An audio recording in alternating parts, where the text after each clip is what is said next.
Hello and welcome to the Inferno Gaming Podcast. You can listen to this podcast on Apple, Spotify, and all other major platforms. If you're watching the video version on YouTube, make sure you like and comment. Okay, bye. But I gotta start it off like this, right? I gotta start this podcast off just like this because I told him I was going to do it. My boy Crazy redeemed the shout out on the podcast channel point in my stream over at twitch.tv/BLAZEDxENFERNO. So shout out to my brother Crazy. That's my boy. I got mad love for him. Make sure you go check him out. He's one of the co-creators of Friday Night Fight, one of the best Apex players I know. He's the GOAT, man. That's my brother, man. Shout out to you, man. I mean, thank you for being a listener too. So I didn't know he listened to like today. I mean, so shout out to you. But as y'all probably see from the title today, this is a special podcast, man. I ain't gonna lie. This ain't no regular podcast, man. No, this ain't just me and Eknight arguing about microtransactions and shit. We got somebody else to argue about microtransactions with today, okay? All right? Y'all gonna enjoy this episode, but let me formally introduce this person. This is somebody y'all may or may not know. I mean, part of the Liddy Gang community, got her own community. Make sure you go check her out. All her links will be in the description of the podcast. So make sure you go check her out. Great voice. You'll probably like it better than my voice. You know what I mean? Let's give it up for Elfcoffee, man. You know what I mean? Okay. That was dope. She didn't say shit. I was supposed to say something. I'm so sorry. Hello. Thank you for having me here so I can talk shit about video games. That's right, man. We got a good show for y'all today, man. This has been a long time in the making. I've been telling Eknight we got to get some more guests on the show, man. But it's hard because me and Eknight usually record these podcasts at weird times. Like it's dead ass like 8 a.m. usually.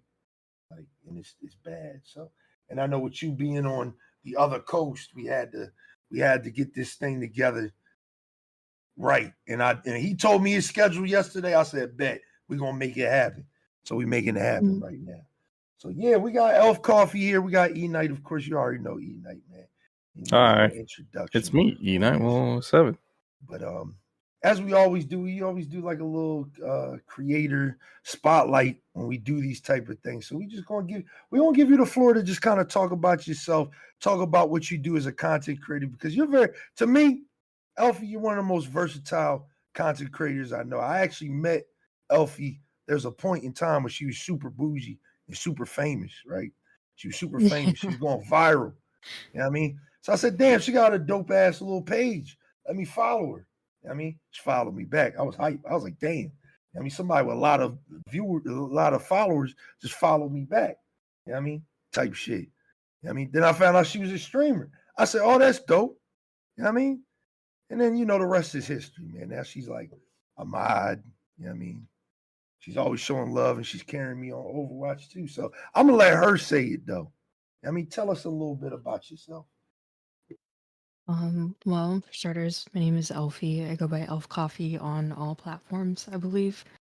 I mainly used to start off making gaming content around gaming setups and teaching people how to make their space theirs and showing people how to ball on a budget, as people would say, with peripherals and how to get the best out of your PC, even if you don't have the best specs. And then I found out about streaming and video content creating, which I then spent my financial aid from school on a gaming PC, and I started streaming. And then later, actually recently, I ended up getting accepted into an organization that is for advocating for women in gaming and tech spaces, and it's been nothing short of uplifting and amazing to be a part of. And then that spiraled what I do now on the side, which is gaming curation. So I make basically like playlists or like collections of games, and I send them to people when they request them. Based on the different types of games they like to play. It's okay if they don't like them. I just like to include things that they might. Most people like everything that I send to them. I stream. I think I've been doing it more consistently lately, and it's been going well. I'm planning on branching out and doing some other things soon on stream. But yeah, I game, I help people design their space, and yeah. That's a lot, man. There's some things I didn't even know you did, like gaming curator, man. I might have to have you make me a playlist, man. See if I like it. Oh, I got you. I'm gonna have to check. I'm gonna have to check if that's valid. You know what I mean? Check if that's valid. But this is the question I ask everybody that we bring on this when we do these spotlights. What got you into gaming? What was the start of it? What was the start of all this? What was the start of Elfcoffee, man? Tell us the origin. I think for me, the start of gaming was when I lived back in Chicago. Me, my mom, my dad, we lived with my grandpa, and my grandpa still had his Nintendo 64 in the living room hooked up, and I'd be going to sleep for school and stuff like that. I wake up in the middle of the night, need to go to the bathroom or get water.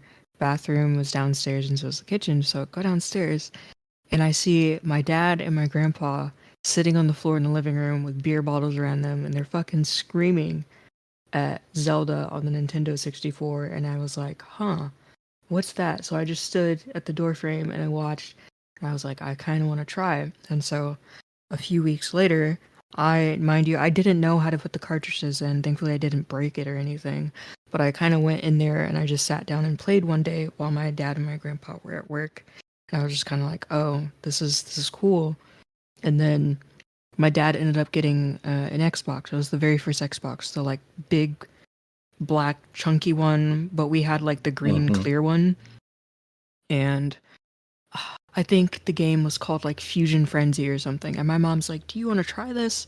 It was a weird like party game where you had like different mini games to do. And I was like, oh my god, I love this. And then fast forward, it was months later, I see her playing Halo, and I'm like, I want to play that. And she's like, are you sure? And I'm like, yeah. And then the rest is history. So contrary to me never really playing Halo Infinite, Halo was actually one of my first like shooter games. It's a very And good then game. Very I solid. think that's basically what started it. Ever since then, I've been in love with video games. What's your favorite game? My favorite All time. game of all time. I know it's a more recent game. I always feel like a poser when I say this is my favorite game, because this is a lot of people's favorite game. But I genuinely think the thing that, even though when it launched, it was in a horrible state, despite me still being able to play it. I had like the least bugs possible. It was Cyberpunk 2077. Cyberpunk. Like, I was gonna say that. that impacted my feelings towards gaming. Me, I don't know what it is. Sometimes I cannot focus on a game, so I will just put it down and maybe return to it like a year and a half later, because I'm like between work and like a bunch of other things going on. I don't have time to immerse myself. But Cyberpunk 2077 was the first game that I put headphones on and I sat in front of that TV, lights off. I made my room look all cool and like glowy because I was like, I want to breathe this shit. Yeah, And I did. man. I'd never played a game so detailed, so like emotional, that got me attached to the characters. I'm not gonna spoil anything, but I was just like, damn, like this is crazy. I'm only 15 hours in and I'm crying over this person. Like this is some real shit. And so it's my favorite game ever. Obviously it's cool too, but I think it's got a lot going for itself and it means a lot to me. Yeah, I don't know if I said it on the podcast. I know I said it on stream when I beat the DLC for that game, but I think that game is like dead ass, like entered my top 10, maybe top 5 favorite games of all time. Just for everything you said, you hit it right on the nose. Like, we'll talk about with another game later when we get into the gaming news stuff, but that was a game that just makes you feel like you are in the world 100%. Like everything you do, and it's like it's crazy how well you can just immerse yourself and feel like the character you're playing. And like, I got like a pretty crazy ending for the DLC. I won't spoil it for nobody, but I got a crazy ass ending, and I think that solidified it for me. Was that they were willing to take those types of stakes and give the player all different types of endings and different, and it's just like, anybody who knows anything about Cyberpunk knows that nobody wins in Night City. Everybody loses. Mm-hmm. There's no happy endings in Night City. It's literally all over the game, all in the Edge Runners show and the comic books and stuff. And it's like they really make you double down on that. Like the whole game, you're just constantly trying to go up, but like, what is up when everybody loses? You know what I mean? In the end, it's crazy. Like that game is so good, man. It might be woke. It might honestly be woke. We might have to check the list to see. Oh, it's Oh my 100% fucking god. We might have to check if it's woke, but I think that game is under my top 10 just off of, again, like every character feels very fleshed out. You know what I mean, in a way that a lot of games don't do. And just like you said, you get that connection instantly to a lot of characters just because they have so much personality. They have so much real life, almost meaning to the world. So when they do leave or they do disappear, they do die or something like that, it's like it's felt within the world. You know what I mean, it's a living, breathing city. Like, and it's just no game has done that since Skyrim to me. But I don't think you're a poser for that at all, because I've yet to hear anybody say like, yo, Cyberpunk is that game, but me. So, I mean, you got like 5 more brownie points for that. That's dope. Yeah. That's dope. What's the overall goal with you with content creation? Because like she said, I mean, I'm gonna say it for her, man. Twitch.tv/Elfcoffee, man. Check her out, man. She plays a lot of different games. Like she just said, she does a multitude of things. She's in the gaming league, an organization. I mean, what is the goal you're trying to reach with gaming? What do you want to get to? Ideally, I would like to be able to, if not full-time, then part-time, like create gaming related content based on game reviews. So more in depth, like I want to be able to stream at least once or twice a week or post a YouTube video, and it's just an hour straight of me talking about my experience with a video game, why I like it, why I don't like it, and why you should go try it regardless of why I don't like it. That's the point that I want to get to, but also I kind of want to launch my own sort of network of people that share that opinion, and maybe hopefully go to cons like PAX or things like E3 so I can see and maybe test out these games like ahead of time. They're big goals, but eventually I'd like to be there. Yeah, we got some business to conduct, man. I know we've talked about it. I know we talked about it like a month ago, but I mean that's like me. I got the same goals, man. Like, I want to do game reviews. Like I don't know if I've ever told even Eknight this, but I know I mentioned it on stream that I was working on a project that's never going to come out. So I can just say it now. It's never coming out.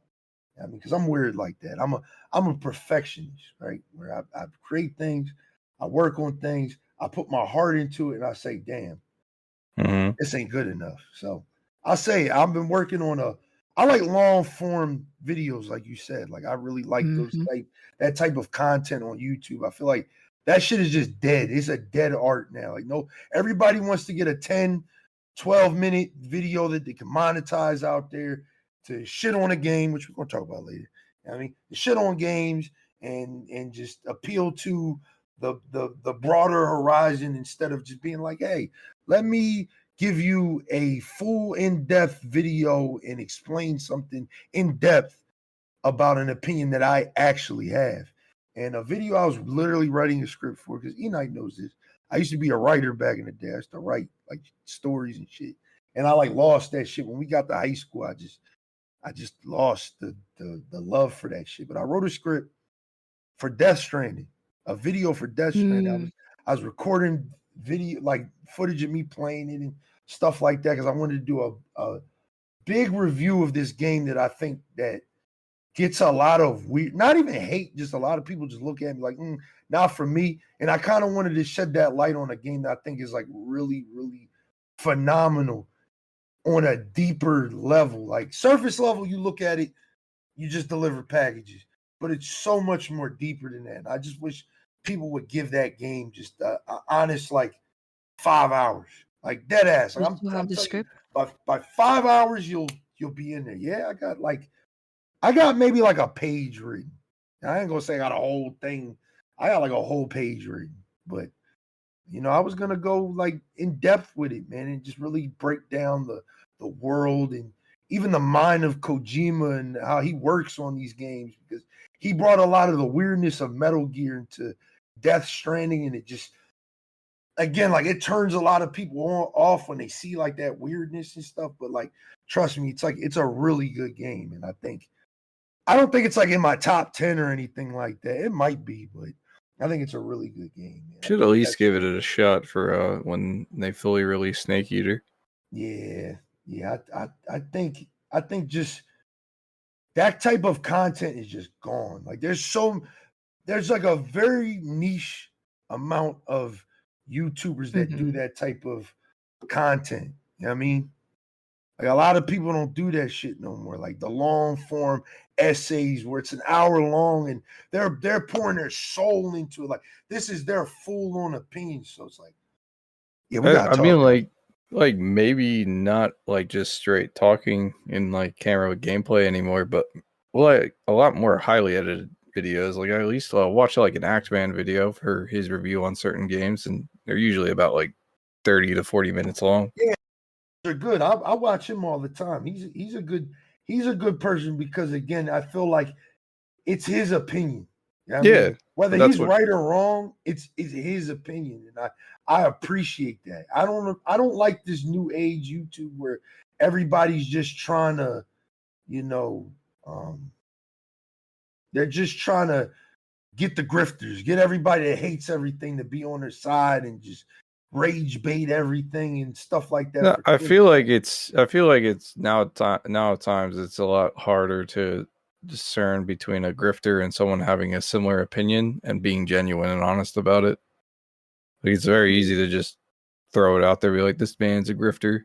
But yeah, but you can generally see it, because it's like, you got to look at the history. Example. I'm gonna use a pure example without saying anybody's name, right? Uh-huh. You'll have a guy who plays X-Defiant. Right. He's an X-Defiant creator. Yeah. That's his life. All right. That's what he does. Mm-hmm. I mean, and every video he's got is something negative about X-Defiant. This game is dog shit. This game is that. This game is this. I hate it. It's trash. But as soon as you stop recording that episode, you're getting back on X-Defiant to play it, enjoy it, create more content for it, obviously. But yeah. That's what you like to do. Like with me with Call of Duty, like, I'm going to keep it real with you. There's 2 things I tell people I'm going to always be biased with. 3 things. Elder Scrolls, Metal Gear, Resident Evil. Mm-hmm. I'll always be biased. You can never take my opinion at heart. Like I said, Resident Evil 4 Remake was an 11 out of 10. Game was amazing. You know what I mean? But I'm biased. I'm a fan. I'm a fucking fan. You know what I mean? But like, Call of Duty is something I can be critical on, but enjoy at the same time. Like, I'm like, yeah, this season was kind of ass, or I don't really like this, or I don't really enjoy this.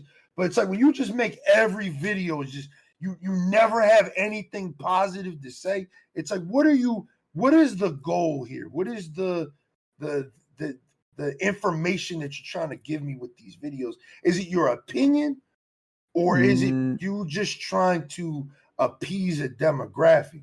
I think it depends on the creator. Like, if you have people doing short form daily content that's like about like maybe 5 to 10 minutes long, and every single fucking video is them hitting on it, then they're definitely doing it for the cash. Of course.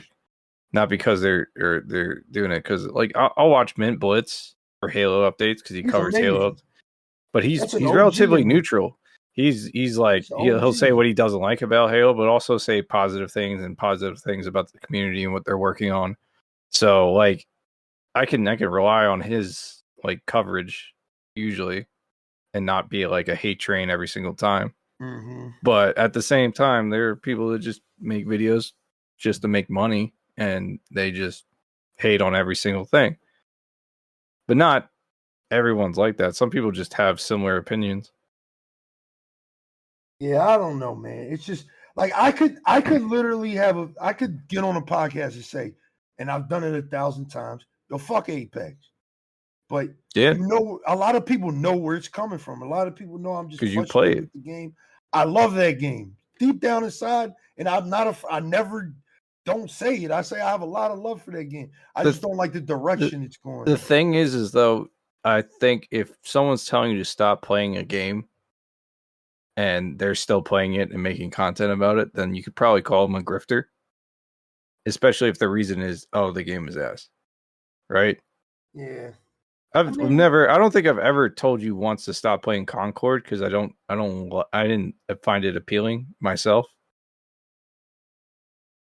It's crazy because the one episode of the podcast, right?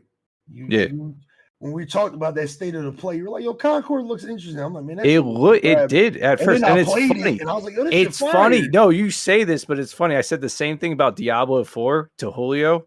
Yeah. I was like, "Yo, this Diablo 4 game looks kind of interesting. I don't know, overworld. They're gonna do some PvP. This might be the ARG that gets me into this type of genre." This dude was against it 100%. He's like, "Oh, they're gonna fuck us, Blizzard, blah blah blah." And I was like, "All right." It's like a 180. He loves it when it comes out. He loves everything about it right now. So much so that got him into the other games in the genre. But I play it. I'm like, I'm bored. Like I don't. That game's amazing. Amazing. I know, but I find it boring. I just don't enjoy it. So I put it down. And going back to the main topic too, right? I know we just kind of went off there, but I mean, me and Elfie got to have a conversation because I ain't gonna lie, man. I want to get reviews and stuff out too. I've talked to Brock about it. Best mod I got, man. I've been talking to him about it. I want to do more reviews and just more different content, but I ain't got time, man. I ain't got time. So, can I ask you something? What's up? Would you be open to doing it live on stream?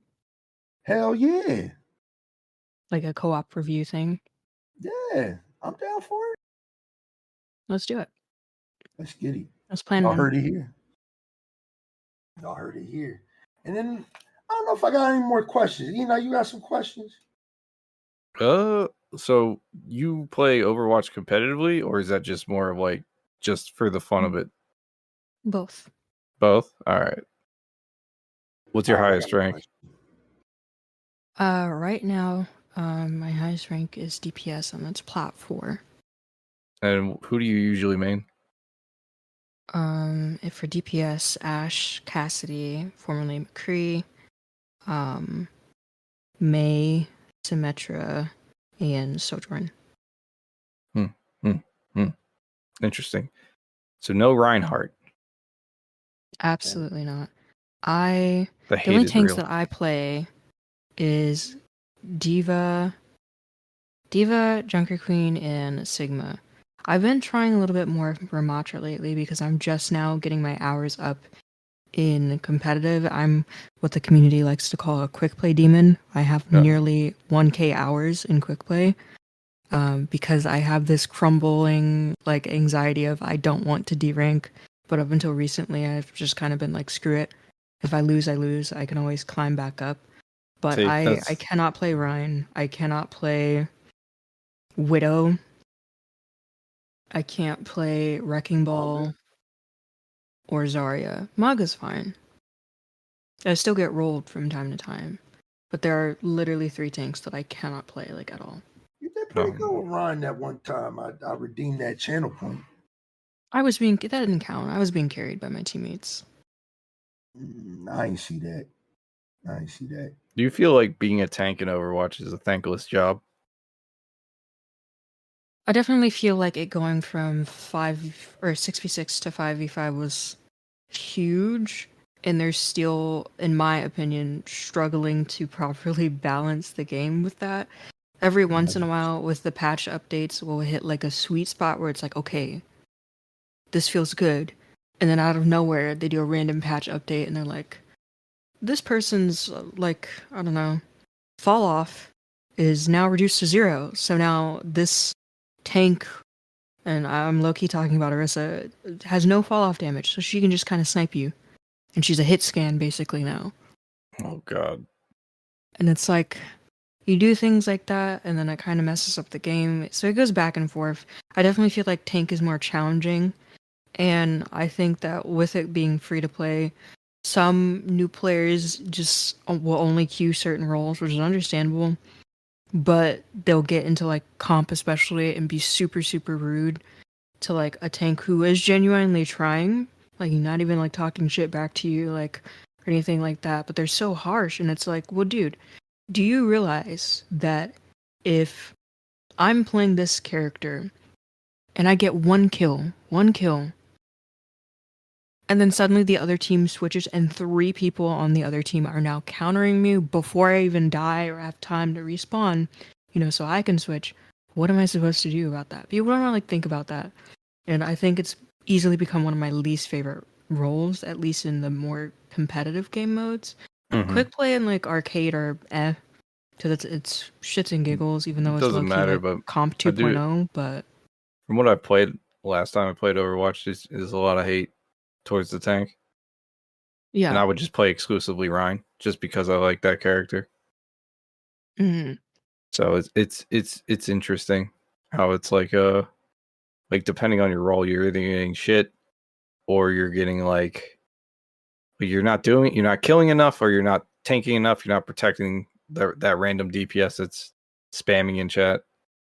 It's like, oh, where's our tank? Where's our tank? It's like tank was fighting another tank. Where was my DPS? You know what I mean? Yeah, I think especially in Overwatch, people don't understand. Like, I've definitely been on the end. Like, I talk my shit. I won't lie. I talk my shit, but at least in competitive, like, people have to realize that it's not just one person. It's everyone's fault at that point. Like, it's Yeah. not. It's never. Oh, like, and don't get me wrong. People can be behind with like elims, but at the same time, you have to look at like, okay, well, what could I be doing to like help them more, and what could I be doing on my end so that I can play better? And people don't realize that because everyone just wants to point fingers in that game. So I'm gonna ask you the question. Why Overwatch, man? Because I think a lot of people that listen to this podcast, because they watch my stream, and you've obviously been in streams before. Why Overwatch? Why is Overwatch like your favorite game? Like, why Overwatch?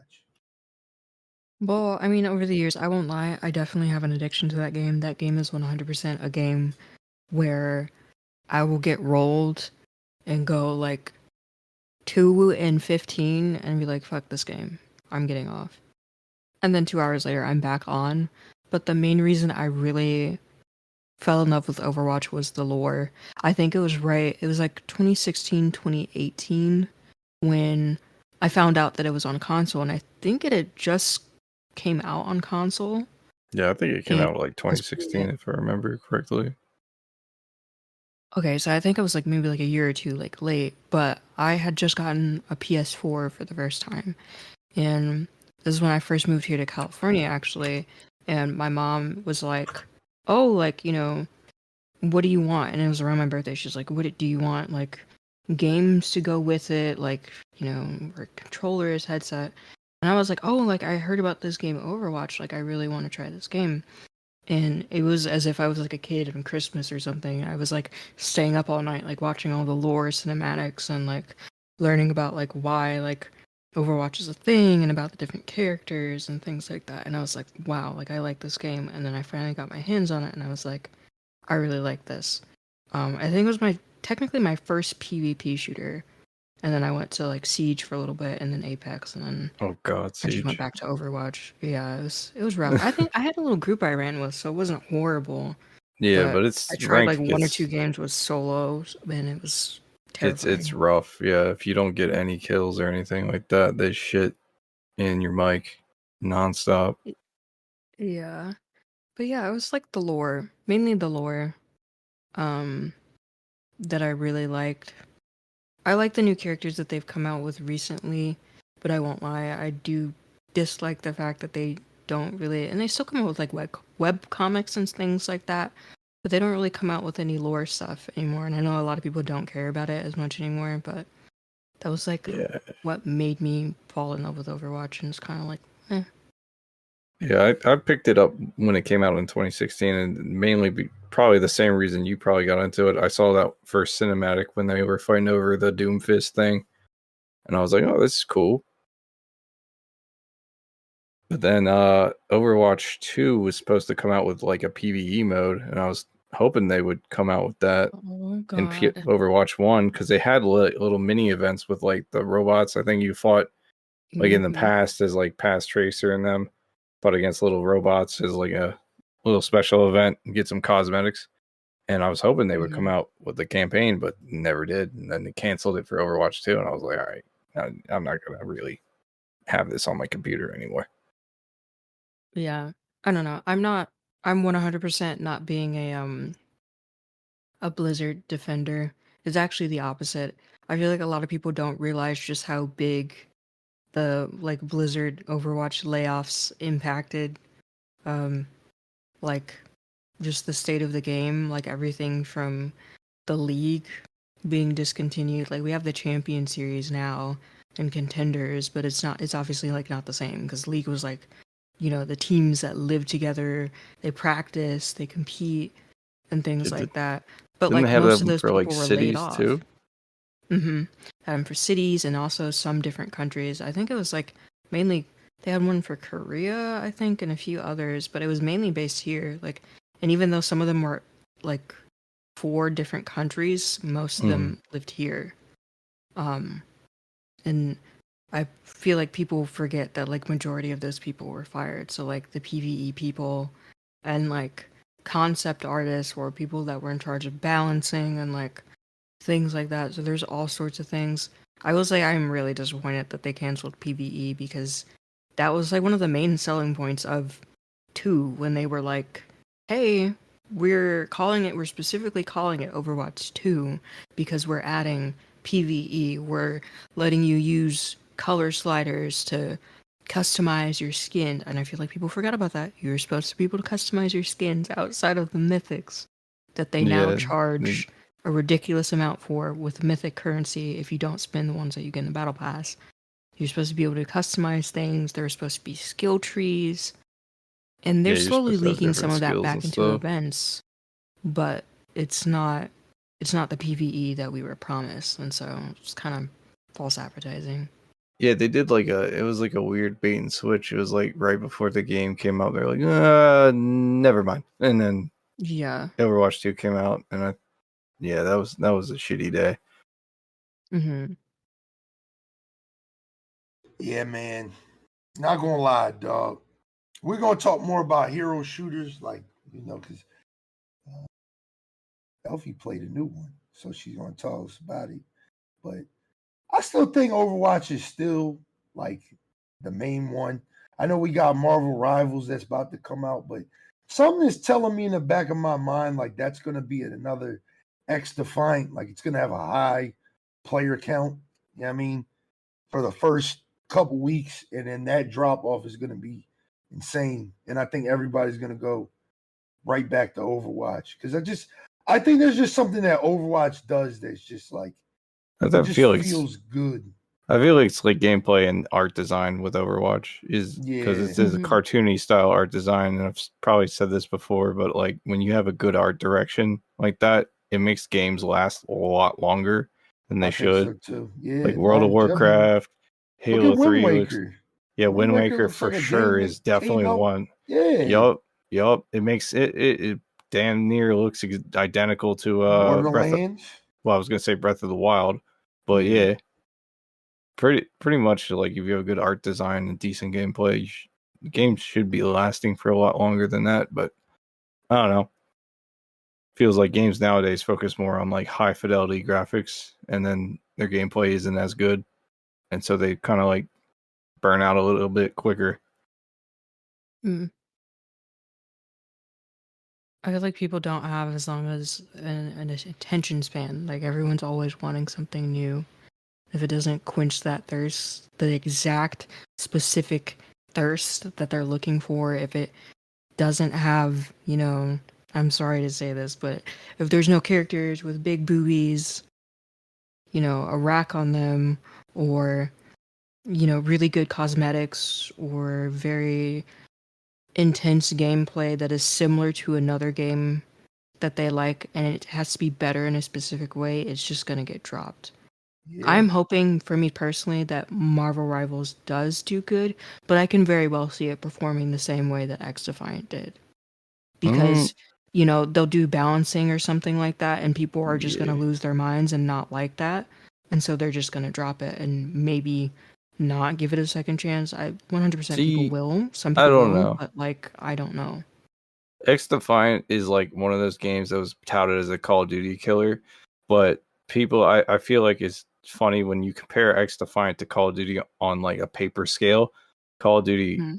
offers just a wider variety of content, like zombies mode, battle royale, regular team deathmatch and all that stuff, and then a whole campaign. Where X Defiant was as bare bones as it could get for a shooter.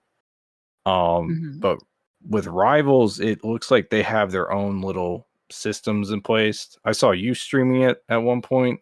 I wanted to try it out myself, but I never got into the beta thing.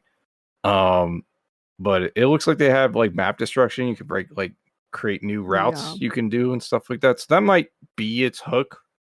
Is its like environment design and stuff like that.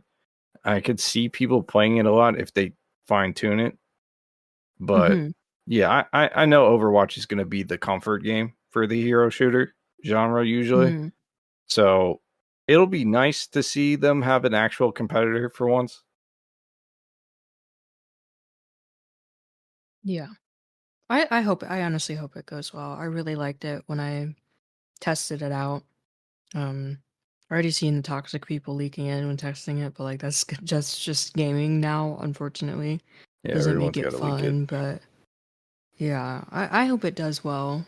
It seems like it's a cool game, and I think I was talking to someone about this earlier, but I feel like that art style, the whole like Into the Spider-Verse art style that they're doing with the comic and like the subtle like cell shading with that comic outline, I feel Yeah. like that might be the 2025 shooter style, because even Fragpunk has that sort of look to it, and it was interesting. They sort of twist it and turn it in its own way, so it's not exactly identical to Marvel Rivals. Like, it's unique in its own way, but I definitely feel like that style of game might be eye-catching, and that might even be a point of like them getting their player bases, because it's so like addicting to like look at, and it's colorful and there's cool effects everywhere. Like, I don't know. I hope it does well, both of them, Like the honestly. Divide has that same art style too. Mm-hmm. Kind of like that cell shaded type. Like it's just their colors are kind of like pale compared to like Marvel Rivals has like crazy color palettes. Like it looks really good, but like I said, I know I didn't get to play because they hate me, but I heard the balancing was just shit. I heard like the healers are just fucking broken, so I know that'll probably Yeah, like that's rough. piss people off when they get the nerfing those and shit. So Mm-hmm. I don't know. We'll have to see, man. We're gonna talk more about that later. But I always wanted to know, man, why Overwatch? But I ain't mad at you, man. I remember when me and Eknight and a bunch of our friends bought Overwatch 1 back when it first came out. And that was that was different, man. That was It was different. a good time. Yeah, man. A simpler time. It was a simpler time. But you know what? You started it off. So Elfie, I'm gonna give you the floor with this now. You brought up Fragpunk, which is the new shooter game. We're gonna get right into the news now. I mean, y'all know enough about Elfie now. You should.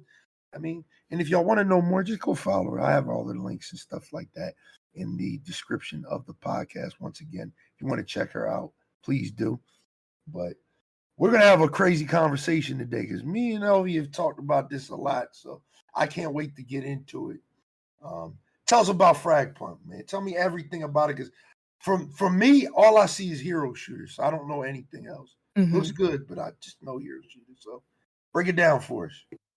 So for me personally, I don't really know what the plot of the game is. Um, it's sort of similar to Valorant, where it's in a semi-sci-fi dystopian world where these heroes they're called Lancers.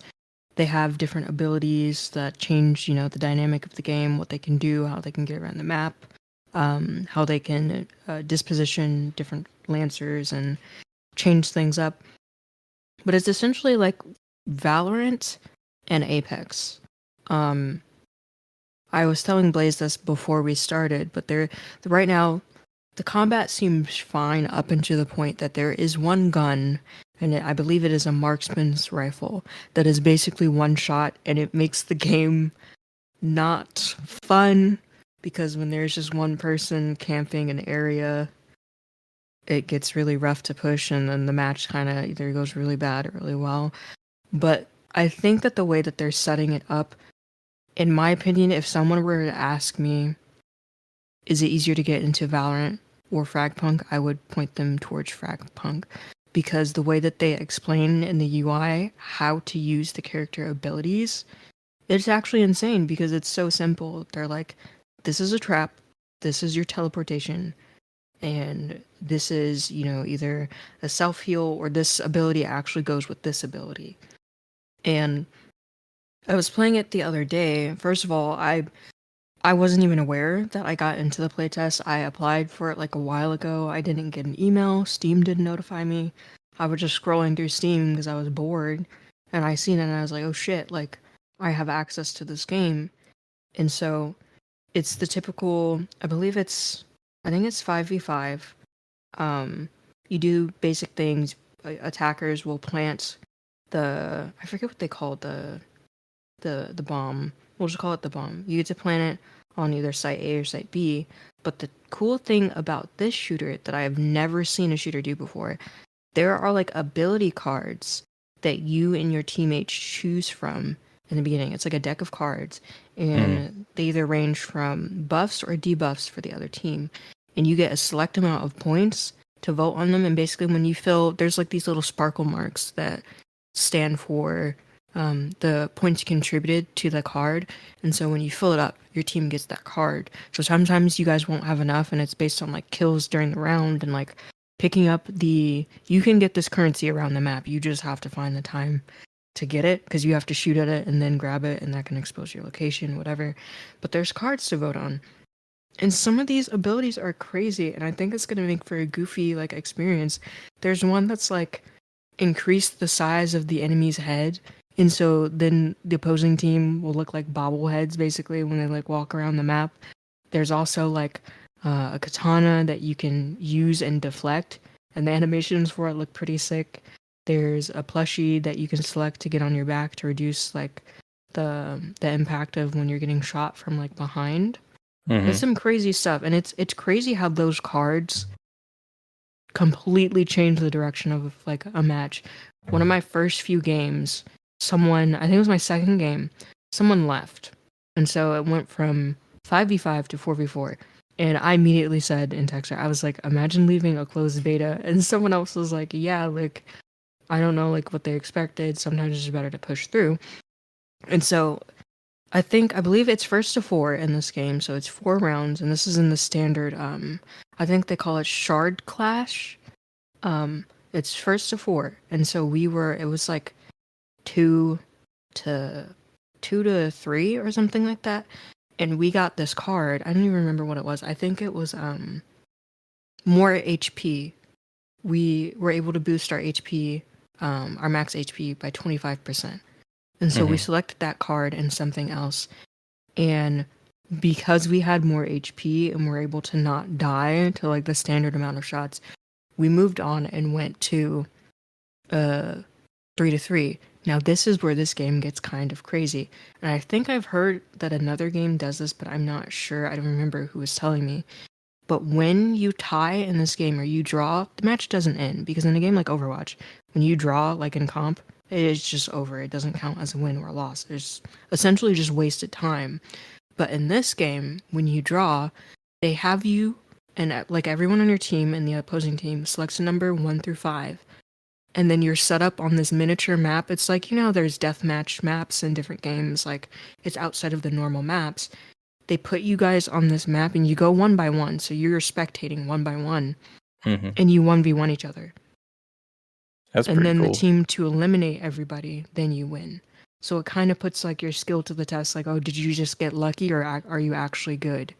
at like aiming and like accuracy and using your abilities. So there's that part of the game, which is like, again, the standard matchmaking, and then they have like, I think they call it capture the core, which is essentially capture the flag, and then they have team deathmatch, and they also have ranked right now, which is you have to get to level 10 and then you can do ranked.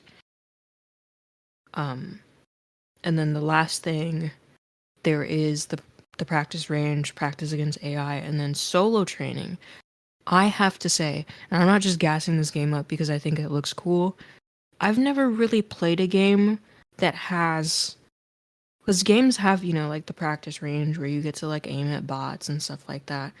The solo training where they have you going up against the game's AI is actually insane. And it probably is just a skill diff for me because I'm not very good at shooters where I have to be super precise with my shots. But it was genuinely challenging going in solo. I mean, it's obviously a 1v5 as well, but like the AI like isn't stupid. They might just stop and like pause for a quick second, but they're like actively using abilities against you and shooting at you, which I thought was insane. It was extremely difficult to like plant. Even they were like, "Oh, this is level 1 difficulty," and I'm like, "There's no way." They're just respawning, and so it was crazy. And then in the actual like practice range, like the one you can just go in like with your friend when you're waiting in queue.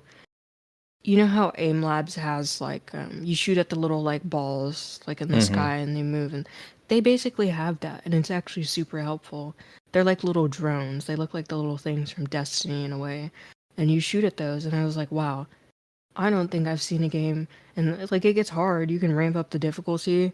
Like they're not just doing like a side to side or up and down. Like they're actually like going like all over the place, and it's insane. I think the game has like a lot of potential. I've enjoyed it thus far. I'll actually be playing some after this.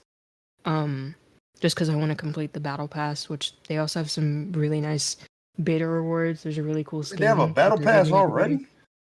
Yeah, but it's God free. did the same thing. It's 100% free, and then they're giving out so much currency right now for things that you'll get to keep like in the full game. It's insane. I think they're doing an okay job, but they gotta nerf that gun if they want more people to play, because it's kind of ridiculous. Yeah, I'm interested in the game. But what do you think will happen with this game? Number one, do you think it's going to be free to play, and do you think it's going to be able to survive? I really hope they go the free to play route from the get go. Obviously, that's just gonna come with them like ramping up the microtransactions for it. But again, like earlier, I don't think people. Obviously, some people will pay for it, but I don't think it'll last long if people pay for it because they're not gonna start off with as high of like. It's on topic, but then it's not. Like I don't think they'll start off with as high as a player count if they start off with it paid. And then that'll look bad depending on like I don't know what investors they have, because that was the issue with like Cyberpunk. It performed so badly and investors were like really mad at them because of that, and then they had to fix things. So if that has the possibility of happening with this game because they choose the paid route instead of free to play, then it'll start off active and then not be, or maybe just not even be active in the first place, depending on when they're planning on launching, which I don't know if they're gonna do it in December. I don't think so, because this is like the first playtest that I've known of, at least. I don't think it'll come out anytime soon. Maybe give it a few months, maybe early next year.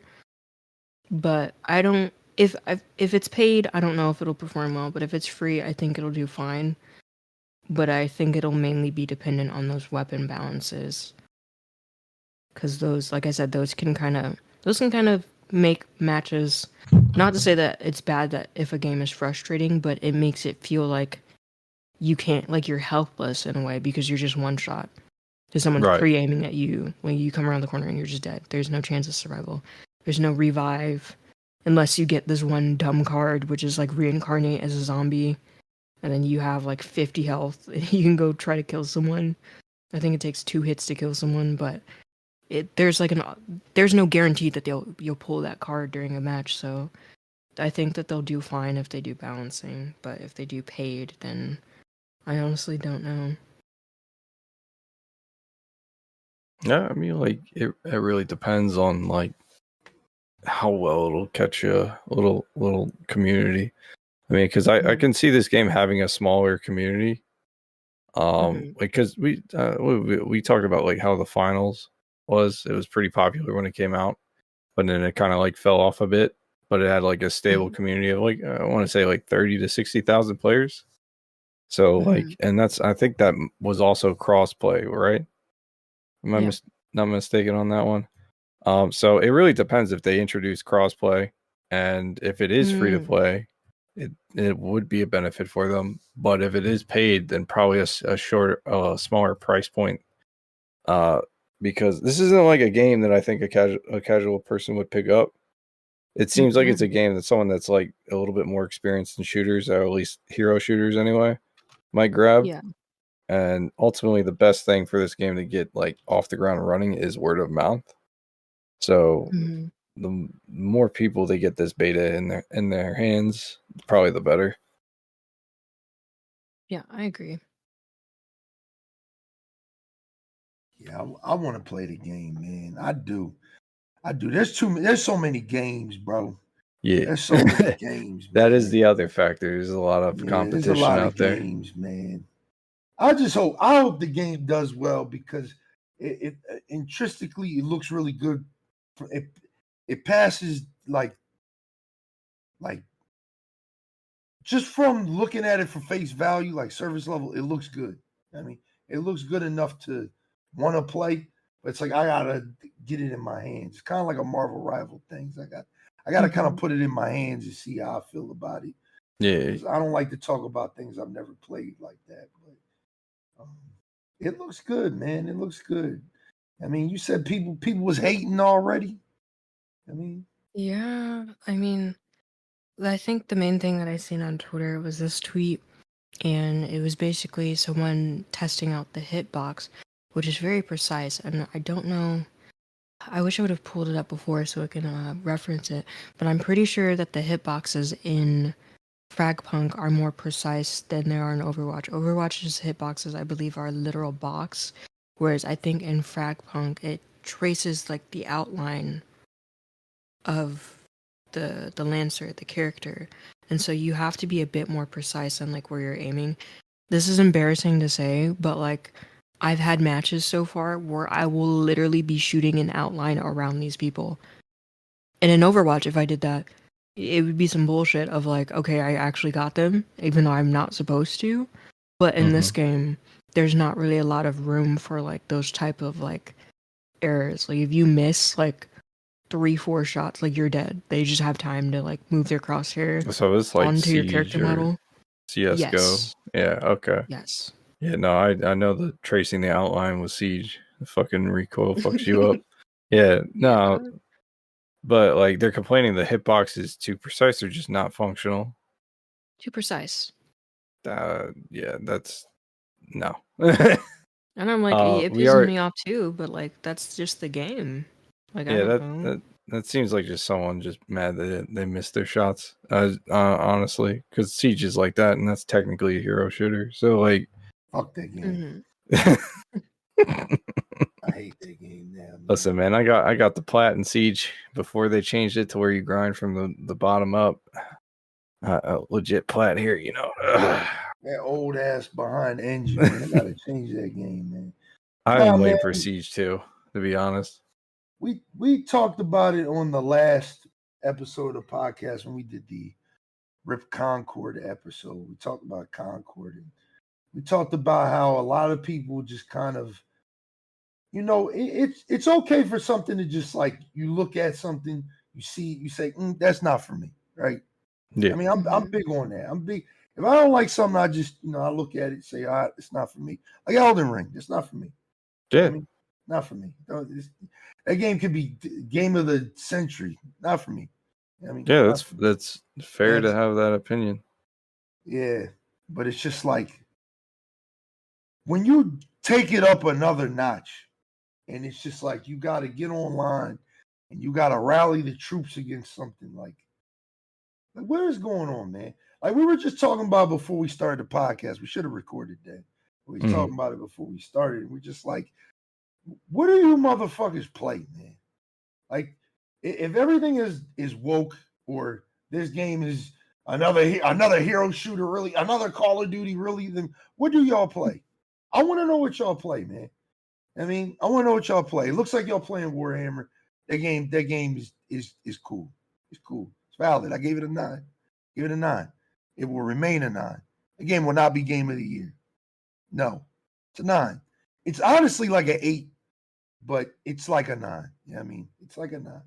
I mean, on my grading scale, I give it close to a 9. You know what I mean? Same thing with what's that other game that just came out? Oh, Sparking Zero. Everybody's saying game of the year. Listen, man, I hate to break it to you.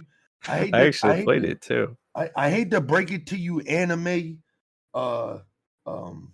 fighter kids, all right? But I don't think a fighting game has ever been game of the year. Ever. It just will never happen. Probably like the 90s, maybe, early 2000s. But now, and we just got Tekken 8. We just got Tekken 8. You know what I mean? You're tripping. That game is fundamentally just a party game to me. That game is a party. It's a Friday night fight game. I will never take that game on a I'll never see me get on Sparking Zero and be like, yo, I'm going to rank to run the hands. Like I'm going to rank to get to diamond or whatever. Wait, it is not that type of fighting game. Huh? Is it ranked in Sparking Zero? Yeah, it's terrible. The online of that game is dog shit. I got it because BK got it. So I just been checking it out, and it's the style of fighting game that I usually enjoy, which is like Ultimate Ninja Storm and shit. Ninja Storm, yeah, all that shit. But those games are usually pretty casual in general. Yeah, well, they trying to make this the next. I mean, like I think it's good so far. Like definitely at least a 7 or an 8. Like, I see a 7 or 8. That's what I was talking to the boys about. I mean, but I'm also not a fighting game. 10s and 9s, and IGN gave it a 7, and people lost their fucking mind. I'm not a fighting game fan. I'm not a Dragon Ball Z fanboy. Like I watched it when I was a kid, and it was pretty cool. But like, it's for me. It's just like in between a 7 and an 8. Like it's so far I've played. Like the story missions are pretty chill, except for. A lot of people said they couldn't get past the Great Ape shit, and I beat them in like 3 tries. Like it wasn't that bad. You just gotta like most of the AI just rushes the shit out of you and beats the shit out of you on the difficulty that's like you start off in, and unless you lower that shit, like that's just gonna be what it is. But yeah, to me, it's just like it's retelling this all the shit from the anime and in just a different way.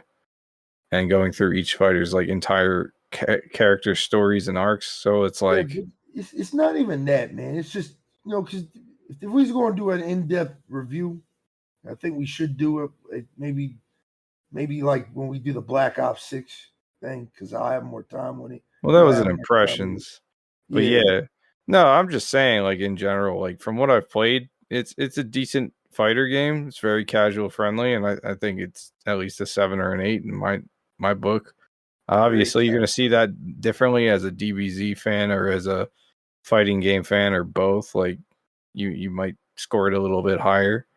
I think the custom match thing they added is an interesting aspect, and I'd like to see other fighting games do something similar to that. But I don't know. When I think of Dragon Ball Z fighting games, I think of what was the game we played at your crib? And it was like on PlayStation, and it had that weird like game board. And it was a Dragon Ball Z game. It was a fighting game. Was that Tenkaichi 2 or 3? Both of them.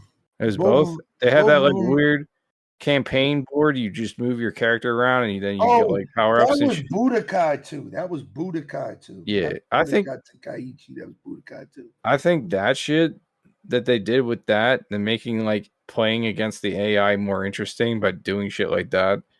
I think they should have did something similar to this game. Yeah, man. I just be wanting to know what people play, man. I be wanting to know, man, because I don't get it. Just make a poll on Twitter. I try, man. I try, and it sounds like y'all are playing the same games that y'all talk shit about and hate. It's weird. It's almost like y'all don't believe the shit that you're saying. It's funny because like I'll say I don't like a game anymore, and I'll actually put it down, and then you'll be like, "Yo, this game's fire now. Come play it again," and I'll go be like, "All right."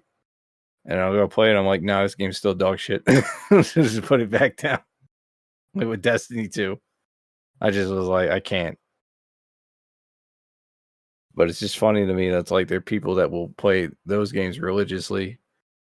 And they'll either talk shit about their game nonstop, or they'll talk shit about their direct competition. Because they're worried that competition is going to kill their game. Somehow.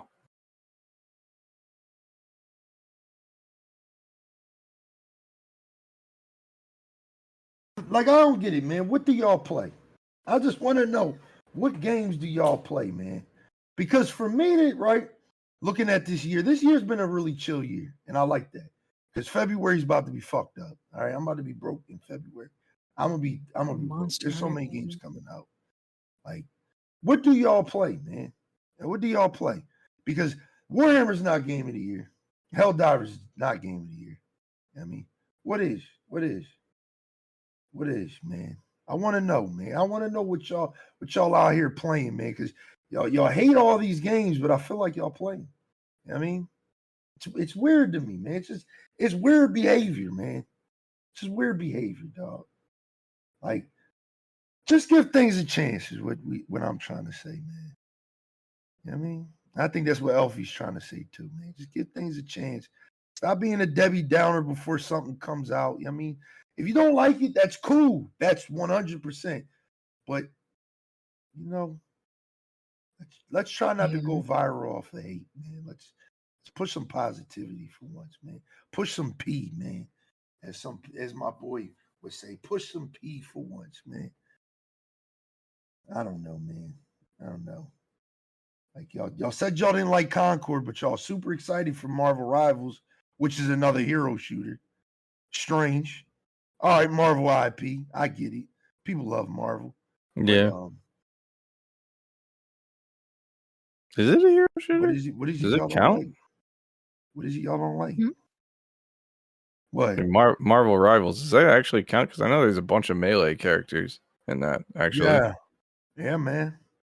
Yeah, there's people with guns and melee. There's people that just use their fists. Like, Magic. It's a huge, there's a huge variety of and all the characters will be free. They said they're not charging for the characters, which means they're gonna go ape shit with the battle. I'm not paying shit for none of them microtransactions. That shit about to be insane. Like Throne and Liberty, that shit's insane. Oh, I stopped. I put Throne and Liberty down. I think I don't know. I keep trying to give it a fair shake. I just can't. I can't do it. The tab target bullshit. I can't. That's something we could talk about right now. Let's get your opinions on it, man. Because I know Elfie's got some time with it, right? I seen you play a little bit. You know what I mean, what you got, man? What you got, Eknight? For Throne of Liberty. What you think, man?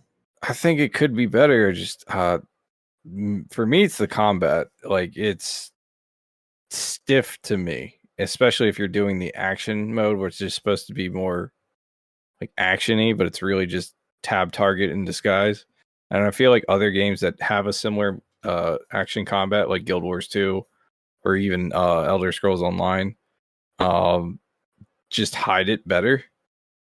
And I feel like Thrones of Liberty is like, I have to be up on somebody to do melee combat, and that shit is like, I have to be like 2 feet away from them. Yeah, that shit is irritating. And then when I do range combat, I have to be 5, and I'm like, sucks. Yeah, I'm not having fun when I'm getting ganked by 5 dudes, and it's auto switching to like a farther away target instead of the guy I started attacking for some reason, and I'm like, I mean, I think it's going to be a theme part. This is why I keep comparing it to like Terror Rising, which is an older Korean MMO, I believe, which had action combat, and action combat was really good, but everything else about it kind of sucked. Like enemy variety was great, combat was great, but crafting was like basically non-existent. And then it was like you were locked into a class based on what you picked and stuff like that. So if you ever wanted to kind of change things up, you couldn't really do that. But this is like I like the concept. I wish the shape-shifting thing was more involved with the combat instead of it being traversal, which seems like it's a weird thing that I can't just transform into half the shit that I'm attacking and also use it as like an ability. I feel like that should be like a radiant ability based on like what creatures you want to shapeshift into. Like, what if I want to turn into like a giant, or like if I'm turning into a wolf, I should have like a bite attack or some shit like that. I don't know. That I feel like that is a missed opportunity. I don't know. I haven't gotten to the end game where maybe that is a thing. Maybe it's like an ultimate ability. I don't know.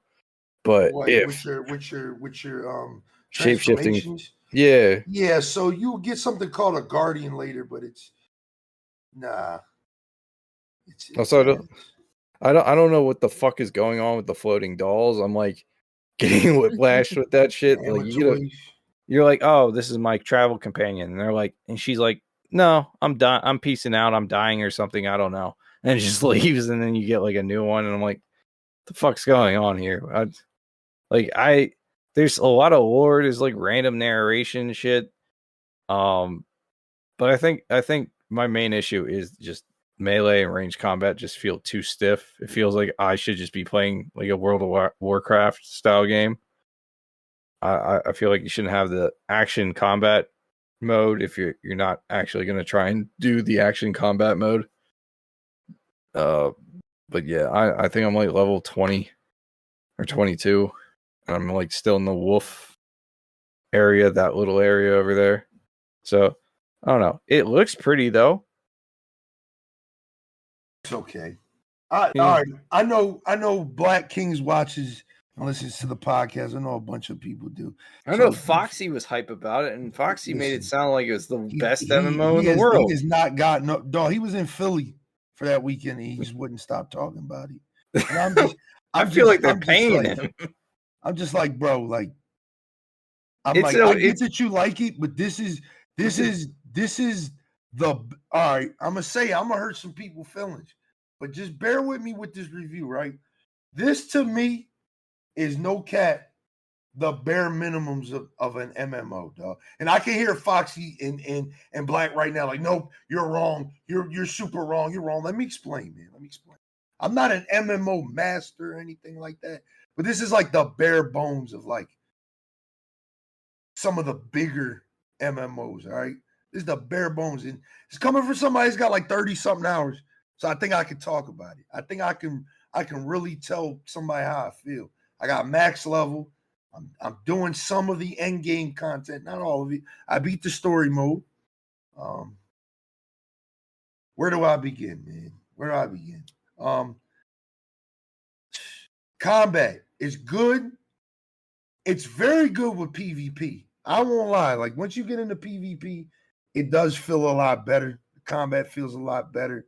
The comboing. If you play like just for the listener himself, but like if you play like Lost Ark, you've played this game. Like you've literally played this game. Like this is Lost Ark just dressed up like WoW instead of like an ARPG game like Diablo or something like that. It's literally Lost Ark. Like literally, like the way you combo your attacks is the coolest thing because it's like to me, I really think that's something that was wrong with ESO was that you really couldn't like combo off the way you kind of wanted to. A lot of times you were locked to like 4 skills. Mm-hmm. And it was just like you just swinging your sword or your arrow and stuff like that. With this, you have like literally like several skills you could just bind. And I'm playing on PC, but I've played with a controller, and you can literally have like 9, 10 abilities in your bar, just going crazy. I mean, popping off and all types of shit. So I like the comboing with your attacks. What I don't like is, I think the story is terrible. Yeah, the story's garbage. I don't. It's a standard MMO story. I don't really. The thing is that the story gets to a point at one point where it makes you feel like, oh shit, like they put some effort into this, and then it just fetch quest again. Or like you said, the best thing you said, an amusement park game. Like, it is. Oh, you did the main big quest in this area. Now you can go on the next part of the ride. Now you can go to the next part of the ride. And it's like none of the things that you do in each major area feels like it's connected to the last. Until you get to the very end of the story, that's when it feels like, oh, now you see characters from the beginning of the game coming back. And they're here. And now they're telling you, yo, these motherfuckers are about to hurt the whale. Stop them. And it's just like, damn, bro. Like, all right. I think that's why Final Fantasy's MMO does well, because they do flesh out all their characters. Yeah, that game is story rich. It's story rich, which is what you need in an MMO. You need a lot. ESO was story rich. Yes, okay, all right. But ESO started off as bland as fuck with the story. Its main base game is bland as shit, and you're supposed to care about these characters, but you like same thing with that one Space Marine and Space Marine 2. You barely really get to know them, and then they either get killed or they go off somewhere. And I think Elder Scrolls, what it does well is what I feel like this game is trying to do. Like, you get weapon skills in Elder Scrolls based on the weapons you're using, and you slot them in your bar. This game is like you get 2 different weapons. You get, whatever, it doesn't matter. You can combo. I did sword and board and a dual crossbows because I thought, oh, ranged option, a tank option, I should be tanky and whatever. And then, I try to pair them up based on like how they would combo off. So I'll do like a charge, and then I'll get a little extra point for one of those skills where I can do a quick shot, and then I dash and I can do another quick shot. And like, it works for the most part, but it's also like on controller, on keyboard, it feels stiff as fuck. And Elder Scrolls, it's pretty much main attack, heavy attack, block, and then dodge roll. And then you have your abilities, and either you're using abilities based on the weapon you're using, or based on either racial passives or actives or certain skill lines, and you can slot in anything you want into that. And there's a level of customization to that I actually do enjoy about Elder Scrolls. It's just a lot of things with Elder Scrolls is that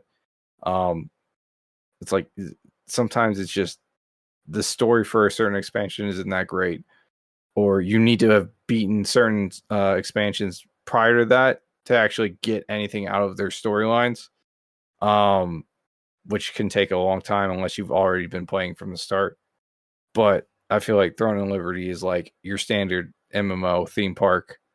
I don't think it's like a terrible MMO. I don't think it's for me, but it doesn't seem like it's anything like special. Just not like, bro, like, I don't know, man. Elfie, what you think about the game, man? I know we're getting all over the place. Yeah, what do you think? I want to preface by saying ESO was one of my first sort of MMOs, and I didn't get super far into it, but man, I also played Lost Ark, and then a little bit recently of Final Fantasy Online, and out of all of them, including Throne and Liberty, ESO was the easiest for me to understand, because the amount of like guides that I have tried to watch to understand how to build my character in Throne and Liberty, I just don't understand. I'm like, I feel like you have to be familiar with MMOs to get into this game, and that's fine because there are some other game genres that are like that. It's more so you have to be familiar with it. But I don't know. The story, I liked the little transition from the character creator to the Oh main yeah, like the tutorial cutscene. island. I and was like, then that to the- was cool. yeah, that And was then cool. after I got to the regular island, I was like, why am I escorting these kids? Why did I go up to this graveyard? What does They this don't- have to do with me fighting the goblins in that field over there? Why am I fighting spiders now? I just didn't understand it. And then, I don't know. I typically don't like having to use my numbers for combat, and I have numbers on the side of my mouse. But you were saying things about like the target and like it moving in the middle of like combat, and that was like irritating me because I tried to play the other night because I was restarting because one of my friends is on a different server, and I just couldn't do it anymore because I'm like, I wish it was just like how Elder Scrolls feels, where you can kind of just look at them and tap or like click. I don't I don't like the story. It's a little boring to me. I want to try to give it a chance just to see where it goes, but I don't even have like the motivation to continue trying it. I'm in the area right after you get done fighting the goblins and Yeah, things like that with like the spiders, and I'm at first I was like, okay, like this is cool. But then after I got out of that area, I was just kind of like, okay, but like what does this have to do with the lady we seen in the beginning and like the darkness and I'm wanting is to see it a evil darkness? people. Is it a witch bitch? Is it like Yeah. the fucking orc dude that we kind of sort of killed, except for we killed him in a Yeah. cutscene? Like I don't know what's going on in the story of that game. I really don't know. I just and that's fine for me sometimes. Like I don't need like a gripping story to get me to play a game as long as the gameplay is decent. Like I'll be like, "Oh yeah, this is good." Like but the gameplay for me is just it's too stiff. Makes makes makes me feel like I'm playing WoW and I just or RuneScape or something like that. Like I should like doing action combat mode is no different than doing the regular mode. So I should have just played it as a regular mode, treated it like that. But if I wanted to play a tab target MMO, then I'd play RuneScape or WoW. Look, Yeah. Guild Wars gets a pass because it's tab target, but like the abilities and how you interact and shit, and the fact that it's not like saying you have to get 5 feet closer to attack. You can just start swinging your shit around in the middle of a city. It doesn't matter. Like that's why I like ESO. You can just start attacking shit. In fact, they have a crime system, so if you use certain abilities, you go to jail. Like it's like that's an MMO to me that's fleshed out. That's like all like it makes you feel immersed in the world. This game does not make me feel immersed. It makes me bored, makes me sleepy and tired. So to get back to what I was saying, right? Because I'm glad Elfie said what she said, and I'm glad you said what you said. Like, brought up valid points, right? That I think I've been trying to tell my friends, I've been trying to tell my guild, I've been trying to tell a lot of people. There's certain things in the MMO I care about, right? I come from the age of RuneScape. I come from the age of RuneScape. If you were a free-to-play player, was satisfying.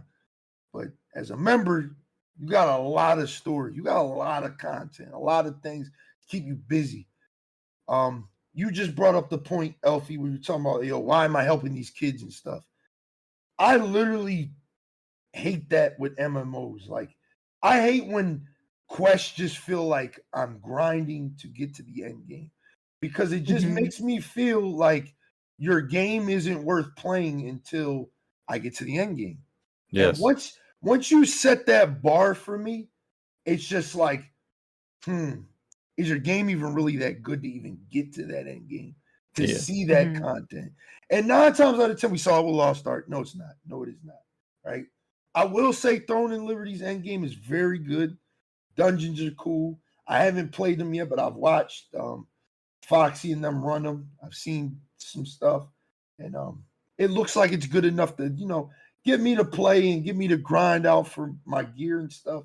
But the thing is, like, I'm the type of person, and this is why I don't play Final Fantasy 14, is that I want to just involve myself in the world that I'm in, right? Mm-hmm. Final Fantasy 14 to me is a wave I should have caught 7 years ago. I should have been on that wave.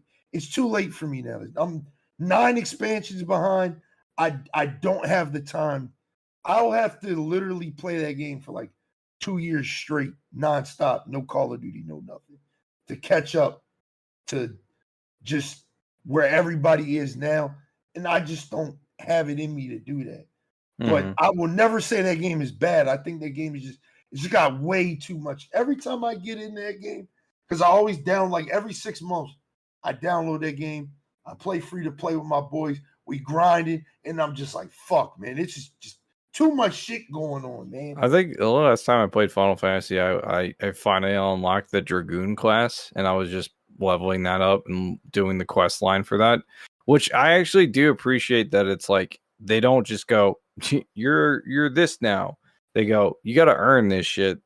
And you go from your standard job to like earning a specialized job. So I think that's like a cool thing about that game, where it's like every doing other quests actually help you progress towards your end goal of getting this particular job or particular item or whatever.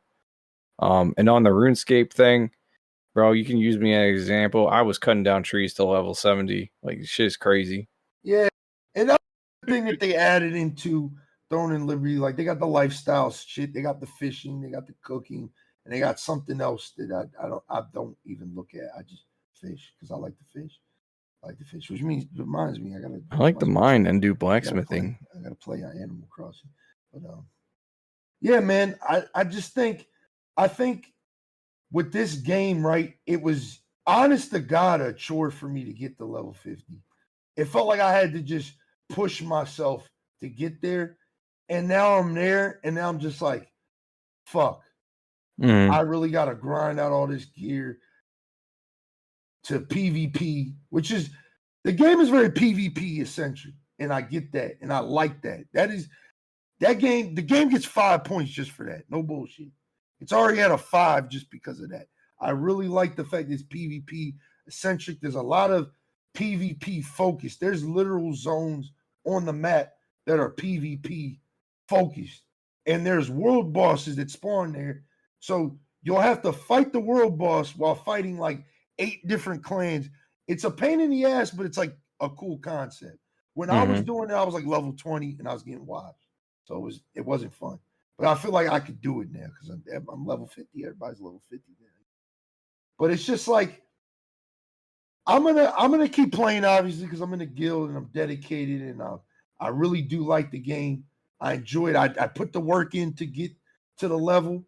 But I don't think this game has a lot of legs to it, man. I think maybe like 3-6 months, I'm probably putting this shit down. I mean, unless the content that the Korean version has is good enough to just keep me going, which I don't think it is. I just don't think it is. Like, ESO will always be the best type of MMO for me because you get to control the combat. That is just great. Just to be able to, when I hit RT, I swing my sword. I mean, when I hit LT, I block with my sword. When I hit square, I use this ability. You know what it's I mean? Also like one of those MMOs where it's like it could be a lot better. Like if they remade ESO right now, I feel like it would be like really good. But like, it's one of those MMOs where it's like you can do anything you want in that game. You go become a crafter, you craft your weapons and stuff. And there's an actual benefit to leveling up your crafting because certain sets require it to be crafted, and that activates extra abilities when you do certain actions with your abilities. So it's like having like your character creator isn't just, oh, I'm gonna be a Nord and I'm gonna be a spell sword and just choose the dragon warrior class, but I'm just gonna use fire magic. I can also just find this skill line out in the world, level that up, use a couple skills from that, and then get some armor and gear that have passive skills that only activate when I do certain conditions. Like there's like one skill on an armor set that summons like a little monster creature that runs at a dude and like spits acid at him or something like that. Like there's little stuff like that they've added over the years that I really think other MMOs should probably like take note if they haven't already. But like Throne and Liberty just doesn't seem to do that. And at least in Elder Scrolls, the base game, I could get through it. The boss fights in that were decent enough. Even during like the campaigns of the expansions, which are supposed to be easy. It's just eventually you just hit that wall. Yeah, I think again I'm gonna keep playing because I have more into it. I got a group to play with. We got a whole guild. We got shit going on, so it's like I'm more involved with it. I have more people to kind of get me in there and do my thing. But again, I really think like 3-6 months, like I'll probably be like, okay, I'm gonna put this down because again, I'm not interested in the world. I really don't care. But I did not care about that story at all. I think it looks very good, but you know what I don't think looks very good? The armor sets and stuff like that, which is probably intentional because they have an overpriced store to look cool. That I've spent some money in. I did. You know what I mean? I'll admit it. I dropped $20 to get me a nice little swagged out dress for my character. You know what I mean? I ain't mad, but I just think I really think this game is just the bare bones of an MMO. I do like this. I like all the stat shit, the stat-based shit. Like how Elfie said, like it was just like there's too much going into the build. I actually like that. I really like how you can really flesh out your build and go crazy. But the problem with that also is the grind for that shit is insane. Yeah, Yeah. I don't fucking like the where you have to level up the skills to get to the skill tree for that little individual skill. Like, I don't get that. Why do I need an actual resource to level that up? Why can't I just level it up passively? By doing it. That's another thing I've totally forgot about that. Because wait, hold on. I'm gonna explain because I'm gonna say this just to piss, Foxy, y'all. Shout out Foxy. I love you. Talking about this because they want to monetize it. They want to monetize. Oh, is it microtransaction based? I just looked at the battle pass for the first time the other day. You get a lot of good resources. You get all the skill book things you need to level up armor and shit. So you level up a little faster than everybody else. You get that little edge because if I just get on and I grind and I spend 10 hours playing the game and I'm using that set skill to level that skill up, that wouldn't be fair to a motherfucker that doesn't have time. So, you gotta have the skill books. You gotta stop people somewhere. There's gotta be a wall that everybody's gotta hit. The thing is that to get over. What I hate about like the ported over to the Western audience MMOs sometimes is that there's a shit ton of tutorials on how to do everything. And I'm just trying to play the game, bro. I'm just trying to play the game. I get that with this game because I got the level 50. Yeah, the pop-ups. To craft this, you have to gather dust from that corner over there, then fist fuck the Roomba over there in that other corner, and then go talk to this monk who's blind, and he will make you a perfect green level 7 dagger, even though you're level 19 by this point in the game. And now to upgrade it, you need to have 5 other artifacts that you probably don't have and have to go farm a bunch of mobs to get. Like, I like games that are simple with progression. Like ESO is simple with progression. Super simple. I swing my sword, I level my sword up. Exactly. I have sword abilities in my bar slot, it levels up. I read this book, sometimes I get a free level up. I use destruction magic, level up. Simple. And if I want to modify the skill, it goes the rank. It levels the skill thing that I'm using. It goes to rank 4. And it's like, do you want to do it like this, where it's stamina based, or do you want to do it's magicka based and it does this effect? And it's like, oh, okay, my build's a stamina, so I'm gonna go with the stamina base. Thrones of Liberty, it's like you get the Captain America shield with this one. I was like, oh, that's cool. And it's like, yeah, but you need like all this fucking shit to level it up one time. And then you have to keep leveling it up. And then you have to. The book's pretty easy in the beginning, but once you get to like level 50, it's just. end game content. Yeah, then what happens if I want to change my build? Like at least in like ESO, they have like I don't know yet. They have a respec skill thing you can pay in-game gold for. Like you don't have to drop a bag for that shit. Like I don't know. I just think, me personally, I think this game is good. I'm going to tell you my rating. I give it a 7.5. It is not an 8. It could be 8. It's like a 6 for me, man. You go any higher than an 8, you're just somebody's paying. And I know somebody's paying Foxy. So this is a game where you could have had an ultimate ability and turn into a dragon, and it would have been cool. You off, but there's no way you look at this game and you say this game is better than all these other MMORPGs. There's no way. There's no way. This is the bare bones.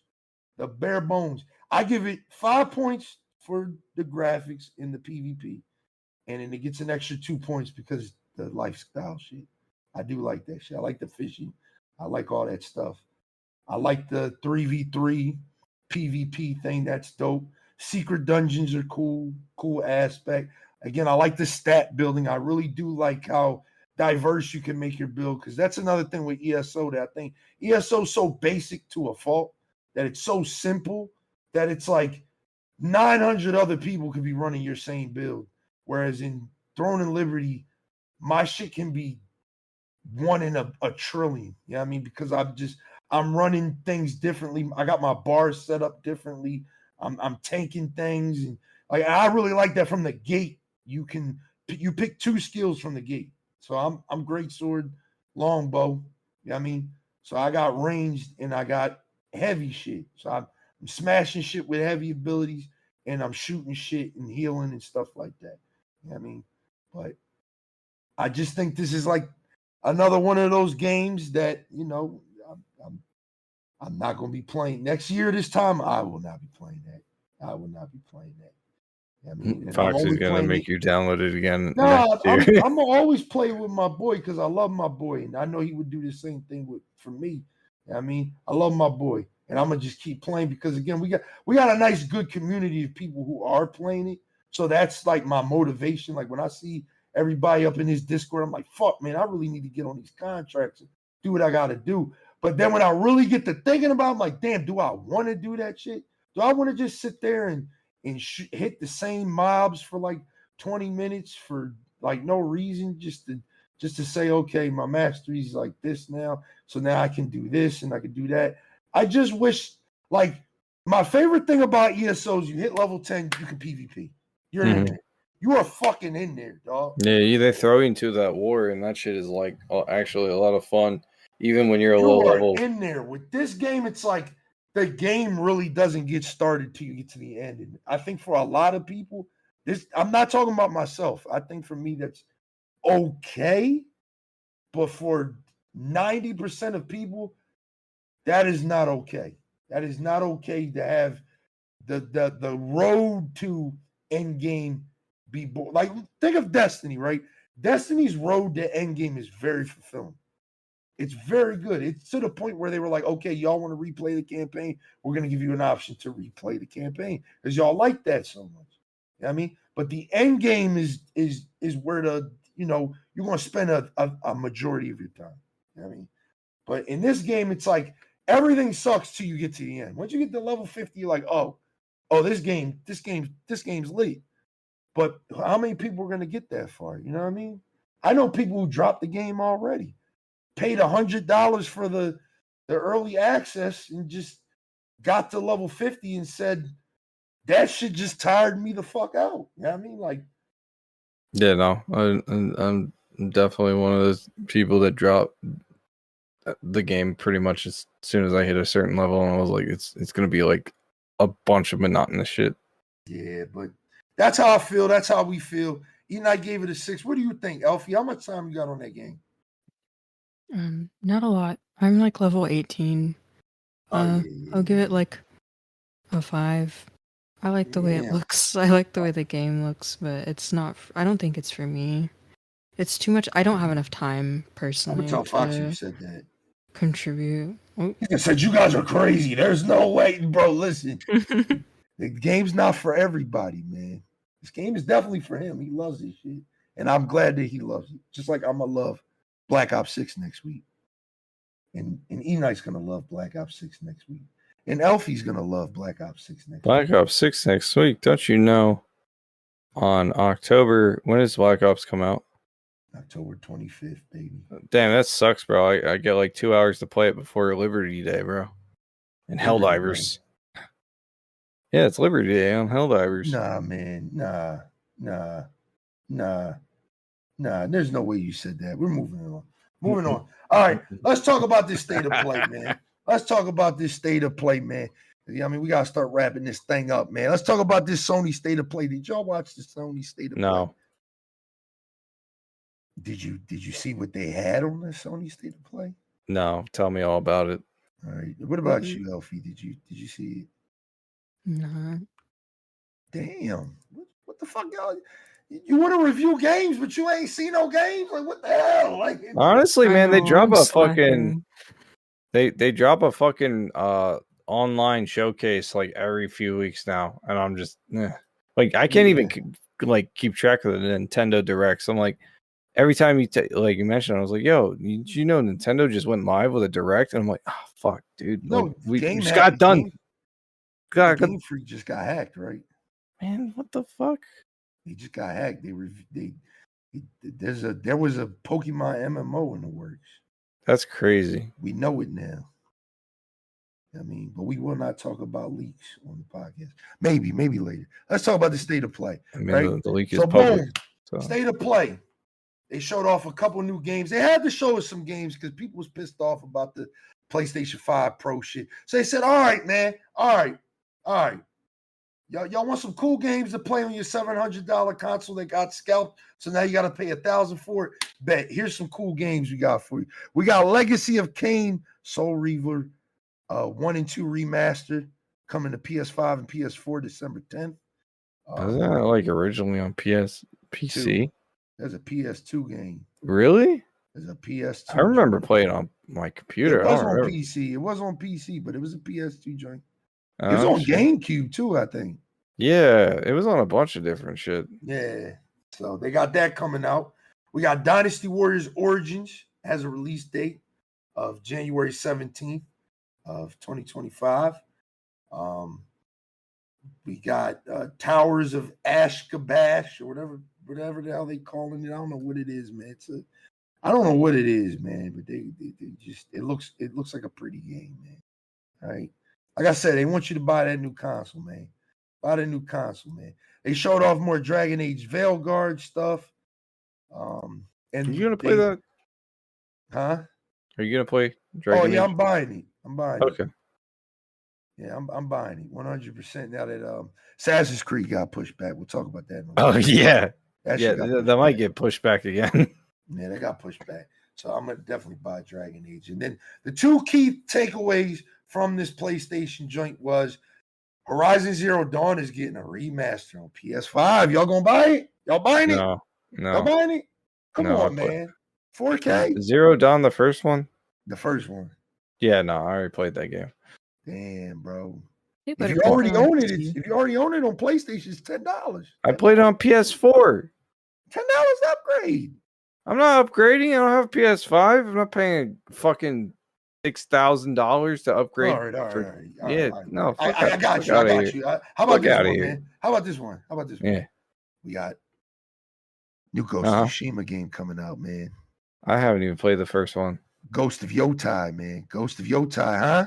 How you feeling about that? Cool. I still have to play the first one. That's crazy. You gotta play that. Yeah, that shit had me hyped.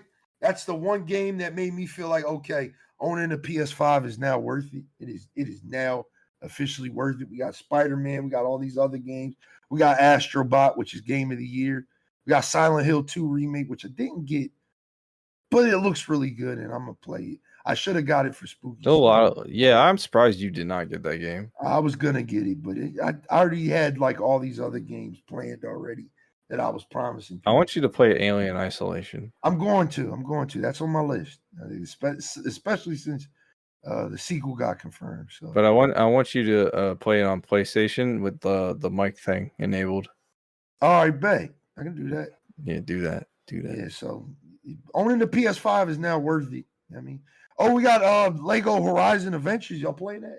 No. Elfie, you look like you're a Lego enjoyer. I like Lego games, but I'm not playing that. I'm just gonna play Forbidden West and call it a day. Y'all crazy. I'm playing that joint. That joint look crazy. That joint look crazy. I kind of want to play that. Yeah. I kind of want to check out that Arc Age Chronicles game. That looked cool. That looked dope. Because I played the MMO, and that was an interesting one. Yeah, I think were they the ones that showed off the Monster Hunter Wild stuff? Because I think they PlayStation always has like a weird thing with them. They always, it's weird. Like considering Rise came out on Switch, I was half expecting that to come out on PlayStation, but World was like almost like a PlayStation. It was on Xbox too, wasn't it? At one point, or am I wrong about that? What? Like Monster Hunter World. It's not crossplay. Yeah, I know it's not crossplay, but I'm like, it came out on Xbox though, right? Yeah, it's on everything. Okay, because it felt like PlayStation had like the advertising rights for that shit for a while. Yeah, nah. And they're doing the same with Wilds. Yeah, it's on everything. It's on everything. Yeah. I'm gonna get Wilds. I'm getting Wilds on PC. Yeah, That's definitely. That's probably game of the year, to be honest. I can't see anything really going past Wilds. Like GTA 6. Yeah, when's that coming out? Next millennium? Apparently fall 2025, man. Bro, that's gonna get delayed. Yeah, no, that's why I found it funny that Ubisoft pushed back Assassin's Creed to February, and I'm like, bro, we're gonna literally like a few days after we're gonna be playing Wilds, and then you might as well push that shit even further back. Like, damn. That's that probably game's dead, man. It's a shame because I really want to play. You could still play it. You could still play it, bro. That game's dead, bro. It's done. They just pushed it back because of all the bullshit backlash they had. Yeah, like some of that's on them. Some of that is just overblown internet hate.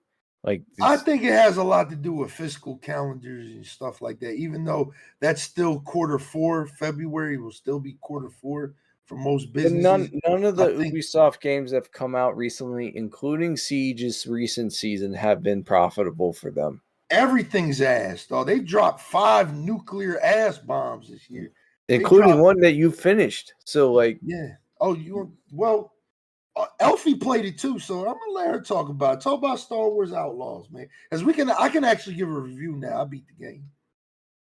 Oh, I mean, I like it. I think that I don't know. It's a little clunky. I think I'll start by saying this. I used to be an avid like Ubisoft fan for like Watch Dogs and like Far Cry and things like that. It definitely has the stereotypical like Ubisoft formula, but I think that the way they did the skills and the fact that you have to do them in order to like level them up in a way made it cool, and the whole faction things. Like you can't please everyone. You can actively like piss off certain groups of people, and that can affect like, you know, your status in certain areas and how you can move about doing certain things. Like you can either walk directly into certain places or not. I think it was okay. I don't think it was amazing, but I don't think it deserved the immediate, you know, well, this game's ass, don't even bother trying it. Because I feel like it's like a niche thing. Someone might play that game and it'll be like maybe not their top 10, but like a game that's like, oh, I really enjoyed that game, but I don't think it was anything super amazing. I beat it, so I don't have to give a big review on this joint. How far are you in it, Elfie? I'm like in the middle. Okay. How many hours you think you got on it? Probably like 15. Okay. All right. So I beat it. I clocked in at 30 hours. I did a lot of side content. I jumped into a lot of things. I did most of the skill trees. Damn. How do I hurt y'all feelings, man? Y'all want me to tell y'all the truth, or do y'all want me to just say the truth? I'll tell you. Yeah, so just say the truth. The game's really good. The game's really good. The game's really good, man. Like, the game is honestly really good. I see the flaws. I'm not a blind motherfucker. I think for me, again, I'm an avid open world. A lot of people look at me as the Call of Duty guy. I'm not. I like shooters because the multiplayer aspect, but RPGs, my favorite games are all RPGs. They're all RPGs. So I'm one of those people that like to immerse myself in the games that I play.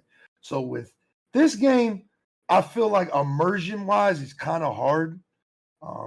It kind of suffers from the same thing a lot of these games do these days, which makes me sad. Is that the open world's kind of boring, man. The open world is kind of bland unless you're in like a major city or like a small little settlement. It's very empty.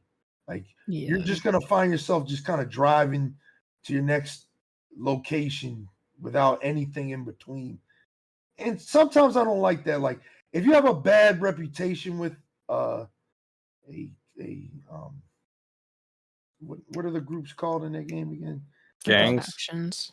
The factions, yeah. You have a bad reputation. You might be just like doing your thing, like driving your speeder, and then they might come at you and like try to kill you and stuff like that. But like, other than that, that's like the only random thing that really happens. Or like, you might run across an Imperial like patrol, and then you're not supposed to be there, so they chase you, and now you're wanted and stuff. But there's nothing outside of that. There's nothing like Red Dead Redemption, for example, right? You'll just be riding your horse, and then somebody needs help, and then all of a sudden it just unfolds into this, they were trying to rob you type thing. You know what I mean? There's none of that. There's no random event side quests that you can do. Mm-hmm. Yeah, there's nothing outside of that. It's just very drive your speeder to the next place, get off, and linear level. It's literally linear level. Now, in the beginning, right, for a lot of people, especially for me, I'm a stealth game person, but this game was hard, bro. I had a hard time with it because the stealth is one of those games where I'm a stealth action person. So I'm the type of person, like, you put me in an area and I got these 5 bad guys in front of me. I want to take out these 5 bad guys so I can move around more freely in the area, right? I don't want to have to be like, oh, fuck, you know what I mean? But in this game, in the beginning, you kind of got to like wait until they turn their back, move away, I mean, and just kind of go around the enemy's line of sight, which is hard in the beginning because most stealth games kind of give you an indication of their sight lines, and this game doesn't do that appropriately. Like, you could be like dead ass right next to a motherfucker and he won't spot you. And then there's times where you could be right next to a motherfucker and he will spot you. It's fucking weird, man. I mean, even with the sound direction, like, you don't know how far your sound travels, so you don't know if you got to crouch and walk up to this person unless you have the skill that just allows you to just move around. If you're not sprinting, you can literally just like walk up to people and they won't hear you. I mean, you could just punch them in the head and stuff like that. But in the beginning, it's extremely like, send your little creature thing out, Nix, to get their attention and then slide past undetected type shit. I mean, combat's a little rough, but it does get better when you get like I think when you get to like Tatooine. For me, it was like around the like 7-8 hour mark I got there. That's when they introduce more combat options to you, so you become more viable in combat. So when things do get to the point where you gotta, all right, I gotta shoot it out, you can do it, and it doesn't feel like you're just gonna get fucked. Because in the beginning of the game, if you alert them and they shoot you like 3 times, you're dead. Like, you're done. Like, it's over. So a lot of times stealth is the best approach. But I did find once I not maxed out, but I got a lot of the skills and the skill trees, which is another thing I do like, is you get the skills. I get this doing things, right? Doing things. So if I do a said thing enough times, I level it up and then I get a better version of that. You know what I mean? Whereas, I don't have to level. There's no leveling system in this game. Like, you reach level 10 here's a skill point, put it wherever. It's like you level up by doing things. So it's like if I do successful knock takedowns, I'll get a faster takedown type thing. You know what I'm saying? It just becomes progressively easier for you to do things. So by the end of the game, I was kind of just broken. And I was going around. I was going in an area like, all right, there's 10 stormtroopers here. Let me take all 10 of these guys out. And if they catch me, I'm just going to do the little fake hold up thing and then just start shooting them all in the face thing. Because you can do that. You can get captured. They're like, hey, what are you doing in this area? And you can throw your hands out, like hit them with a fakie. And then you have like this ability where you can like mark and execute like in the older Splinter Cell games. So you can mark everybody and just shoot them all and shit like that. I mean, but you have to level that bar up by getting successful takedowns and engaging in combat and stuff like that. So it's not like you can just stack that bar and just have it on the ready. And then when you get in a jam, all right, fuck, I can use it now. Like you have to actively be doing something. So the challenge is still there. The story was really good. The characters, I cared about some of them, not all of them. Very Ubisoft is the story, right? Like it's like they literally took Assassin's Creed 2 story and was just like, I'm gonna put it here in this Star Wars game, and it might work. And I'm just like, all right, cool, I guess. I mean, ending was satisfying enough. This was a long story short way of telling you. I think it's like a 7.5. I mean, I think it's like a 7.5. If you're a Star Wars fan, I say like it could be a game, like go ahead and grab it now. But if you're one of those people that's not a Star Wars fan or you really don't like Ubisoft games, but this game looks interesting to you, I say wait till it's like in that $40, $30, $25 range. I mean, I don't think if this is a game you need to run out and buy, but I had fun with it. I'm still playing it. Because after you beat the game, you can just kind of do your own thing and finish up unfinished business. I do like that. So, yeah, I'm going to probably play the DLC when it comes out if I think it looks good enough. You know what I mean? Yeah, man. It's not as bad as everybody says, man. Like, I ran into, like, no bugs. No bugs. Like, I got the clunkiness, like Elfie said. Like, I did get those moments where it was like, you know, like this feels weird and I'm not moving in a very human way, but it was like once. It wasn't like 1,000 times the whole playthrough. It was very smooth. Graphics wise, I'm playing on PS5. I'm playing on performance, so it still looks good. But it doesn't look as good as it would if I played on fidelity. But I'm just one of those people that, I mean, I can't do 30 frames anymore. I'm just over it. Like I'm over 30 frames, dog. Like I can't. I physically can't do it anymore. Like literally physically, like 30 frames or lower kind of just doesn't feel good and can sometimes make me sick. And I can say the same thing for higher frames. Like if I have a game on like 300 frames, like Siege, like I'm gonna get sick. Like I flick my mouse too fast, like I might throw up. You know what I mean? Like it's bad. Same thing with Valorant. I have Valorant locked at 120. Like I don't need all those frames. No. Like I don't need all those frames. So 7.5, decent game. I think you'll like it, Elfie. Just keep going with it, man. You know, fuck the haters, man. Plan on it. Everybody's going to hate, but at the end of the day, it's a good game, man. It's not a bad game. It's 7 on a scale is literally good. You know what I mean? Y'all gotta understand that. I mean, y'all want everything to be a 10, but everything can't be a 10, man. Not everything can be a have Witcher to be a 3, 10 to enjoy it. Exactly. I like no bullshit, not to hurt anybody's feelings, but realistically, Warhammer is like a solid 7, 8 game. But I enjoy it enough that I can say it's like a 9. I do think it's really, really good. And it's really, really good.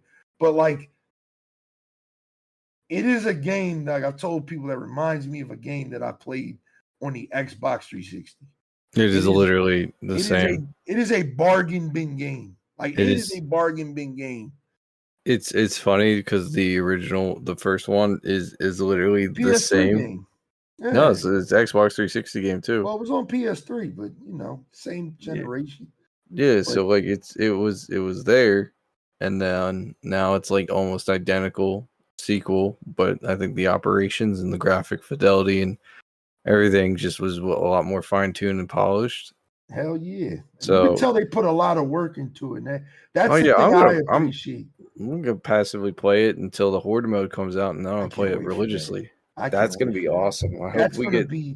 I was kind of upset that didn't drop with the game, but I get it.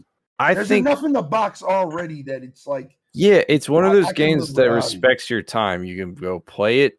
You can go play operations either by yourself or with your friends or randoms, or you can play PvP, but you're not flagging behind for not playing PvP. You don't have to play PvP. So it's like, I really like the game because I can play it, have my fun, put it down, and then come back to it when I feel like it.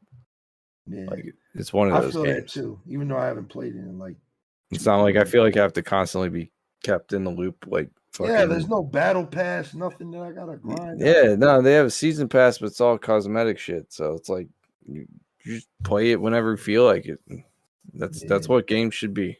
But I agree, man. These games, they want you to clock in, man. Yeah, we got to clock. I clock in for Halo all the time. What you mean? Like going in Liberty, you got to clock into that joint. Nah, that shit is just a slugfest. That shit's bad, man. You got to clock into that joint. Yeah. Yeah, man. All right, but yeah, that's that. We talked about Alien Isolation. What else we got to talk about, man? You know what I mean? What we got to talk about, man? Elfie, you got anything to talk about, man? You got any topics?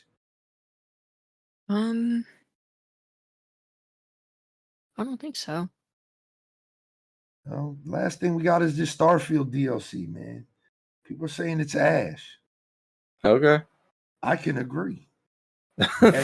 As Todd Howard is my Lord and Savior, I can agree. The Starfield DLC hasn't gripped me like other DLCs they've done in the past. And it's unfortunate because I don't know. I gotta spend more time with it before I give y'all because if I give you a first impressions, it's gonna literally be like the first mission, and I don't want to base it all off of that. But again, immersion is big for me in these types of games, and I don't feel immersed. Like the way me and Elfie talked about Cyberpunk, I don't feel that way with this DLC. I don't feel like I activated this DLC the way it should have been activated, right? Like, this is spoiler free, right? With Cyberpunk, but the Patriots DLC, whatever. What is that joint called again? Liberty. Phantom Liberty. Phantom Liberty, right? Yeah. It literally becomes like, and this is what I love about Skyrim. I love about Witcher 3. I love about a lot of these RPGs that I play, is that the side content literally feels like the main content. It doesn't feel like a side content. You know what I mean? Like when you start Fallen Liberty, it'll literally feel like, if you never played or beat Cyberpunk before, it'll literally feel like, yo, I'm supposed to do that. Like I'm supposed to do that right now. But since I beat the game, I already knew, because the good thing about Phantom Liberty is it makes you play up to a certain point in the game to even start it. You can't just like start a game and just jump into it. You have to literally get to a certain point. Certain things have to happen, and then it'll activate. And it feels like that's again, even for me, somebody's beat the game, and I know like that, okay, this is the start of the DLC.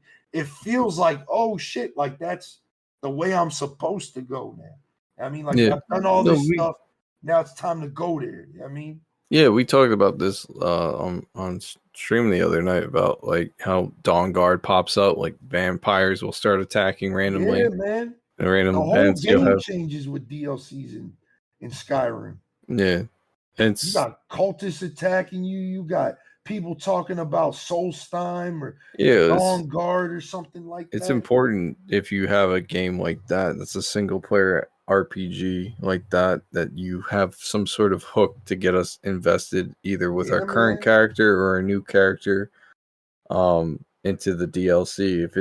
If I have to go out of my way to find it, like I think the coolest thing was like Oblivion did was like Shivering Isles. It was like you literally walked out and some dude was like, "Yeah, have you heard about this island that just appeared in the middle of the Cyrodiil Lake?" Yeah, dude, this shit's crazy, man. Go check it out. Yeah, go check it out.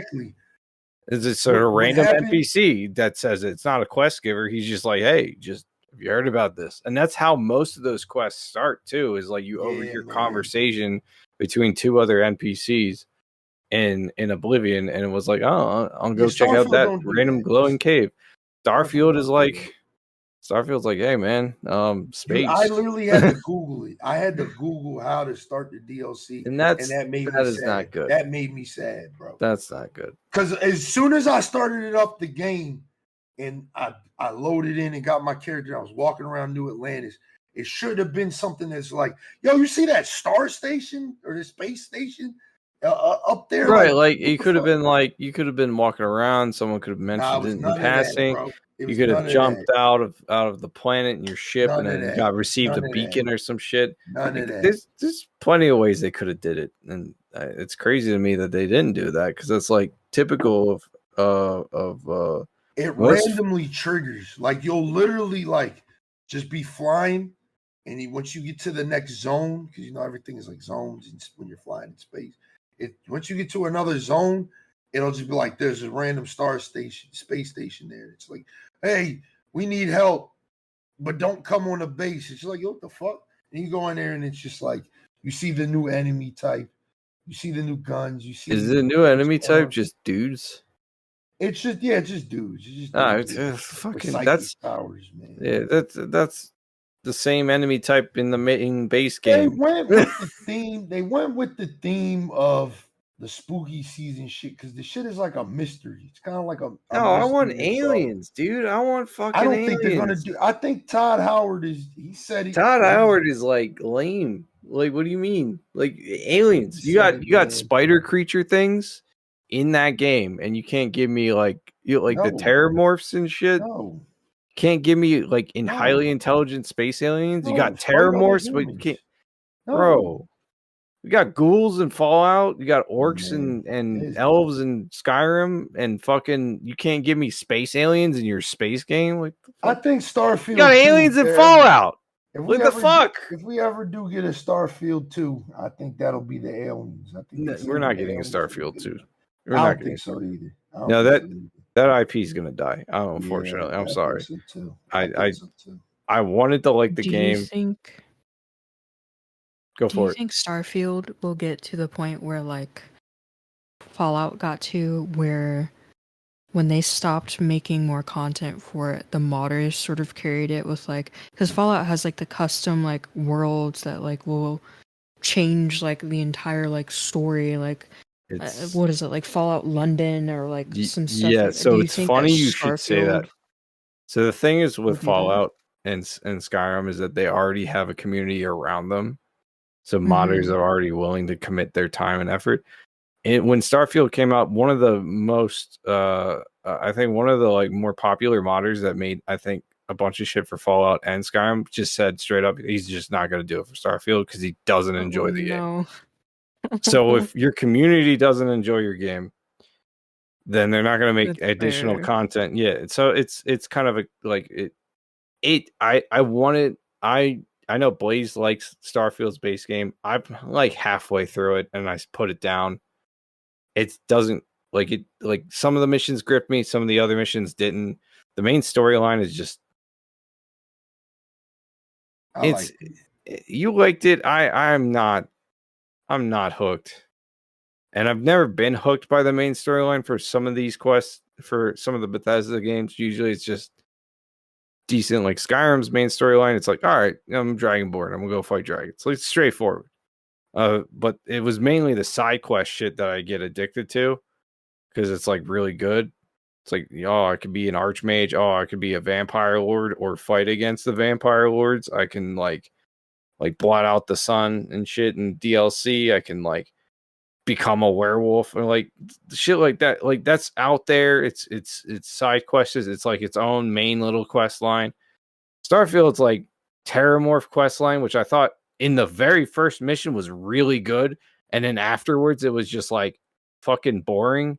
And I'm like, how did you go from like an Alien Isolation reference in your first mission and then made these things like generic as fuck enemies, and like they're just tanky, and then they force other NPCs to try to fight you, but like it's kind of like weirdly done. I don't know. It feels like they could have had like every opportunity to just play around with new stuff, and they didn't quite nail it. And then a lot of the quest giving, some of them are good, some of them are just not. They just don't hit the nail on the head for me. Maybe my taste has changed. I don't know, but like it feels like some of the quests are bland. Some of them are like, yeah, that's kind of cool, but it's like a one-off quest that's kind of cool, and not like a whole quest chain.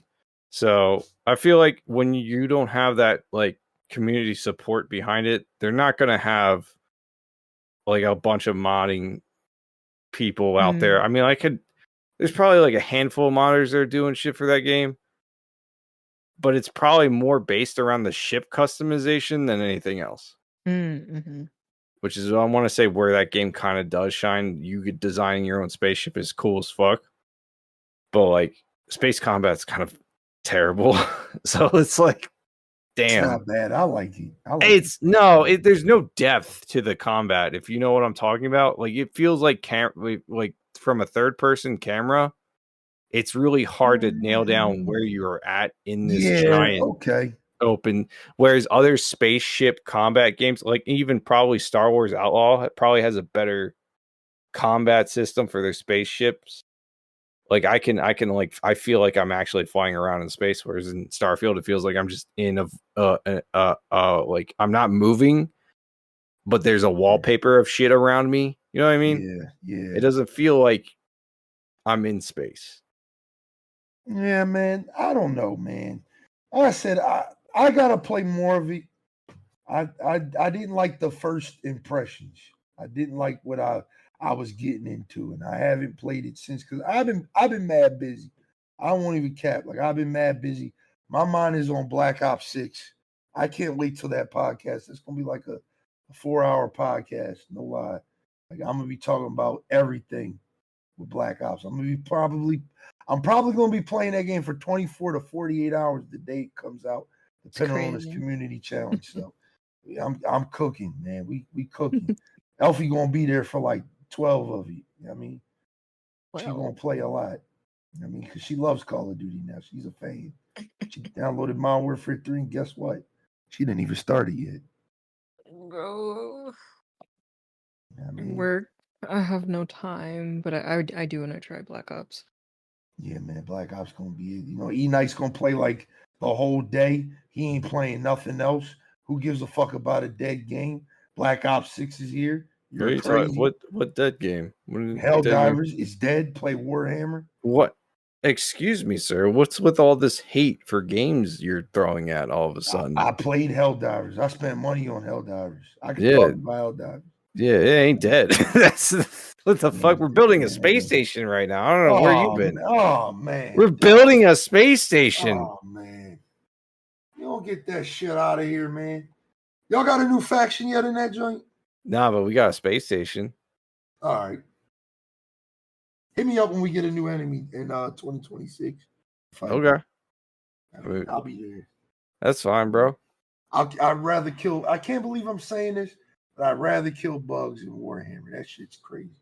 Warhammer's combat is satisfying, but it's so like good, man. It's two ends of a different spectrum. Like it'd be the equivalent of like Space Marines. You're playing as a power fantasy, as a god, and Helldivers, you are playing as the soldiers in the Space Marines universe. Like you're getting your shit kicked in. So like, I enjoy both. I did enjoy both.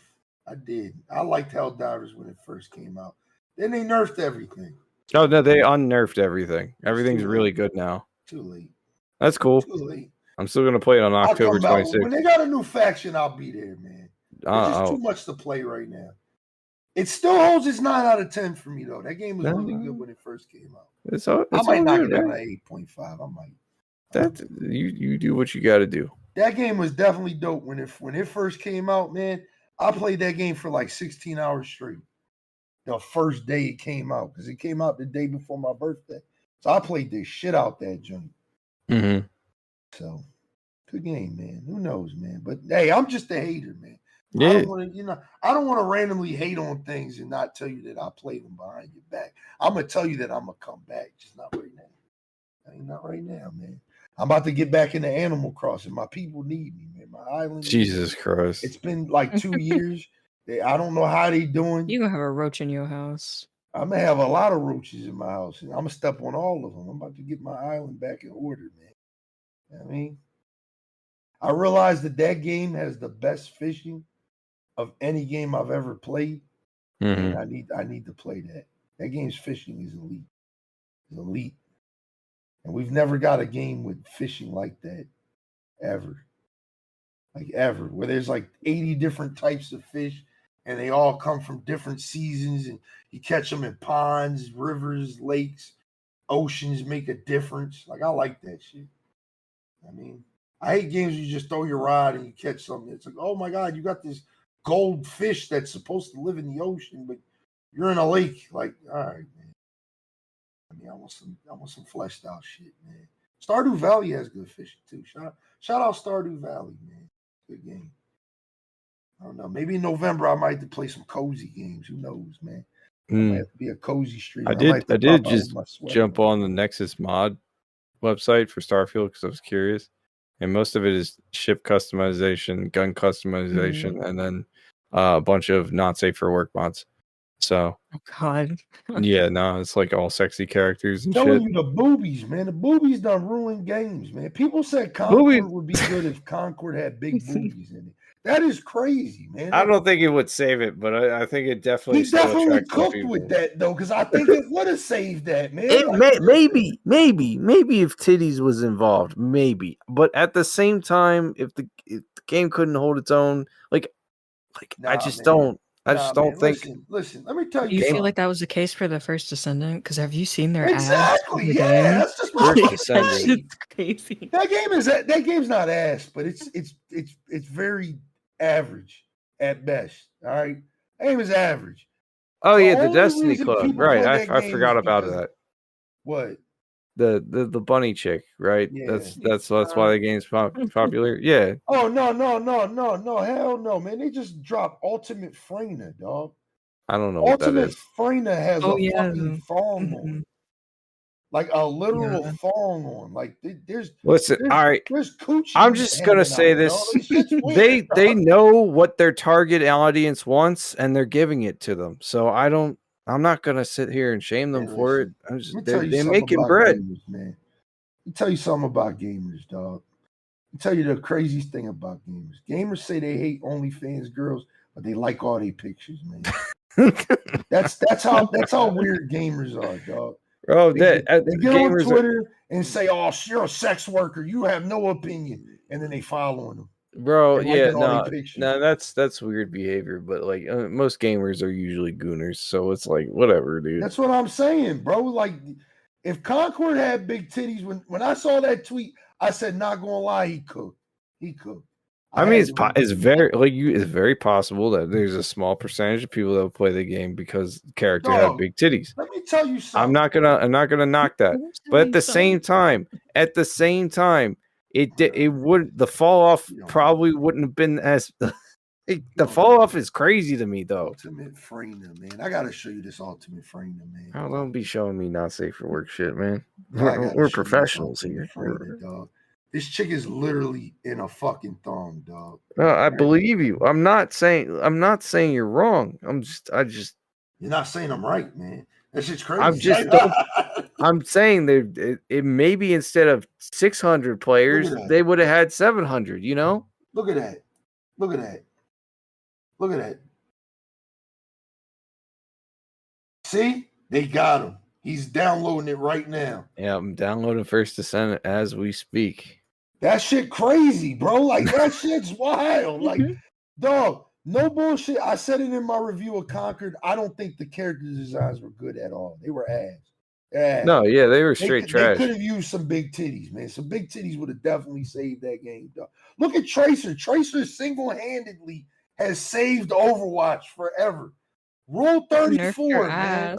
Rule 34 is all you need to know. I ain't going no deeper. I remember I was like scrolling through social media and I saw that picture of like her sitting down during the soccer event, and apparently she had a thong. God. And I saw people fiending over that shit, thinking that was a real skin in the game, and it was fake. I'm telling you, Widowmaker and Tracer single-handedly saving Overwatch, just like Loba is single-handedly saving.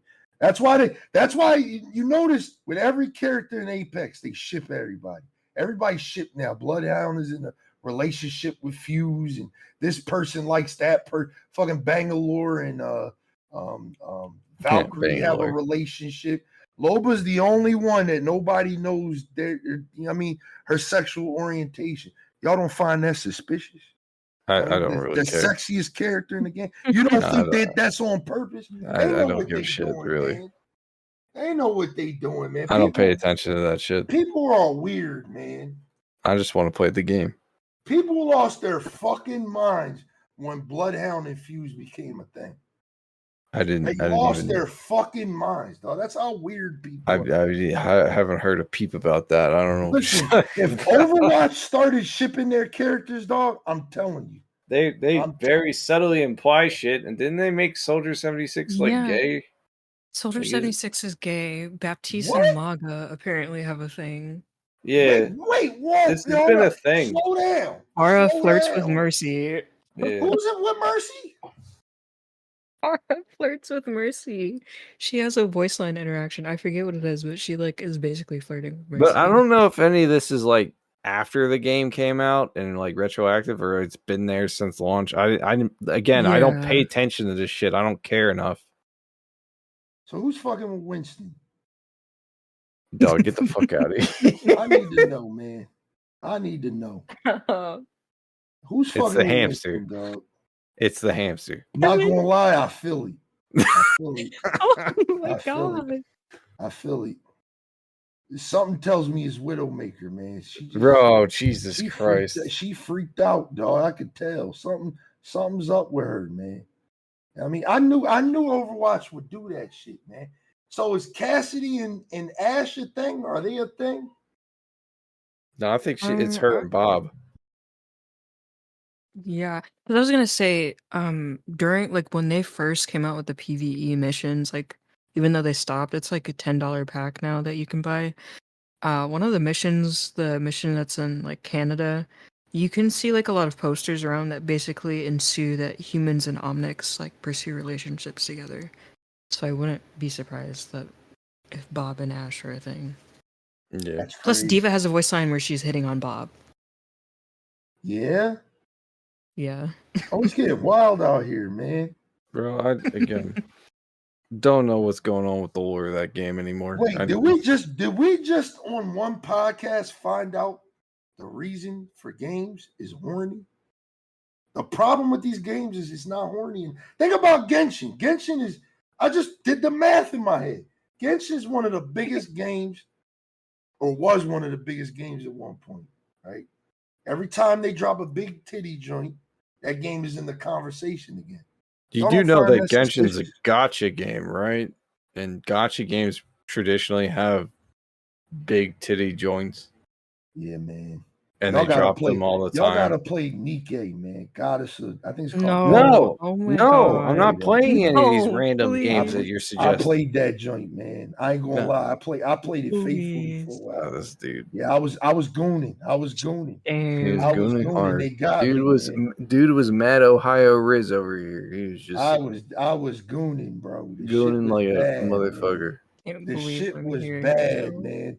I didn't spend no money, but I played that game a lot. Bro, I was really sad about that game because I went to Anime Expo and I was like, oh, that's really cute. And they're doing I think they were doing the, I think it was Neon Genesis. They were doing a collab with something. I was like, oh, that's cool. And then I looked it up on my phone. I was like, wait a damn minute. No wonder there were so many guys lined up at this fucking booth. I was like, oh my god. No, what it is. The summer ad for the game was ridiculous. It was crazy. I was man. Yo. Yeah, it was crazy. Is it a mobile game? It's a mobile game. So what I don't trust it. Is you shoot. It's from the people who made Stellar Blade. It's their first game. I don't give a shit. Game. I don't care. I'm gonna tell the listener then. The listener, because I know the listener want to know. So Nikke, goddess of, I think it's called. Hold on, let me look it up. Nikke, I forget what it is. Nikke, what is it? Goddess of Victory. That's right. Goddess of Victory is a game. It's like a rail shooter game. Like you just tap and shoot shit.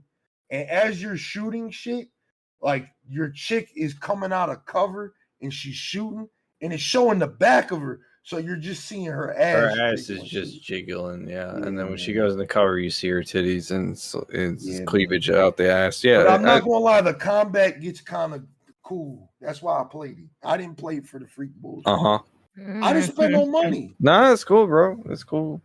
But once people linked that game to Gooning, I was like, yeah, I gotta get this shit off my phone, man. Ain't nobody. It wasn't linked to Gooning when you saw. Nah, bro, shut the fuck up. Nah, man, this shit look. BLAZEDxENFERNO, all right.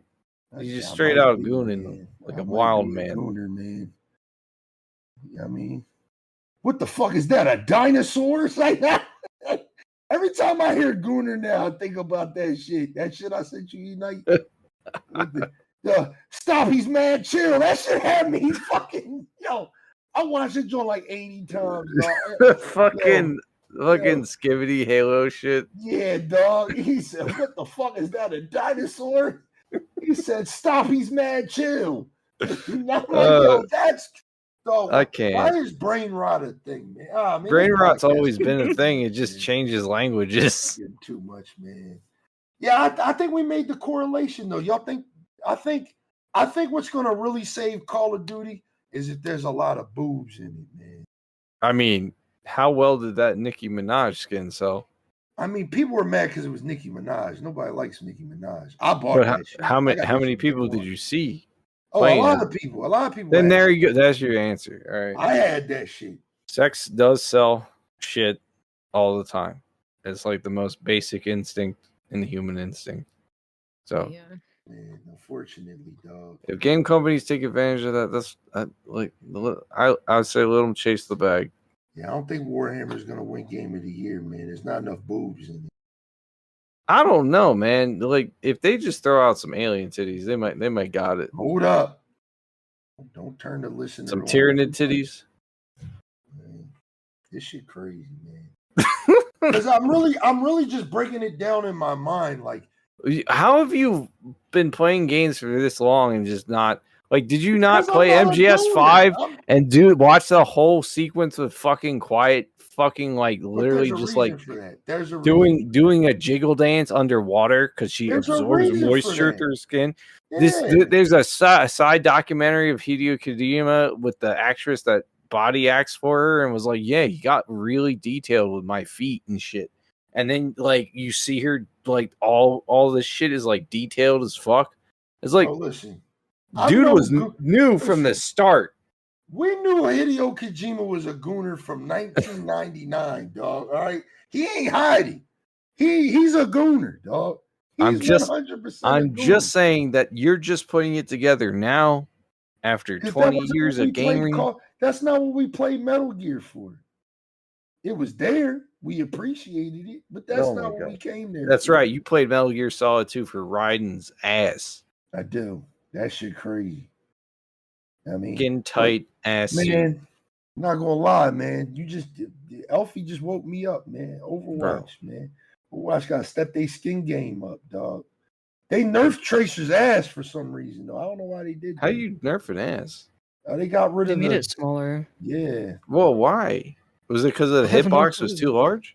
They were sexualizing her too much, and Blizzard has this weird. Bro, fucking Widowmaker is literally wearing like a leotard. What do you mean sexualizing Tracer too much? I mean, you ain't wrong, but sexualizing is bad, man. You can't be sexualizing women out here, man. 2024. What are you doing, man? It's how they sell their game. I don't know. Is Eknight a gooner is the real question, man. Probably. It might be. Let me find out you buying feet pics, dog. Oh God, no. Oh man, nah, we made the. I know. Listen, Brock gonna love this part of the podcast. Listen, I was sad when Halo Infinite didn't have the Halo Reach female Spartans. Okay, I ain't gonna lie, man. sad about that. I didn't like that shit neither. Yeah, Halo Reach will forever be.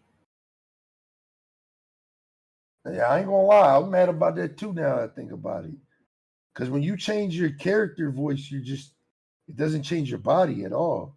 No, there's like 3 body types, and they're all just like kind of big, weird.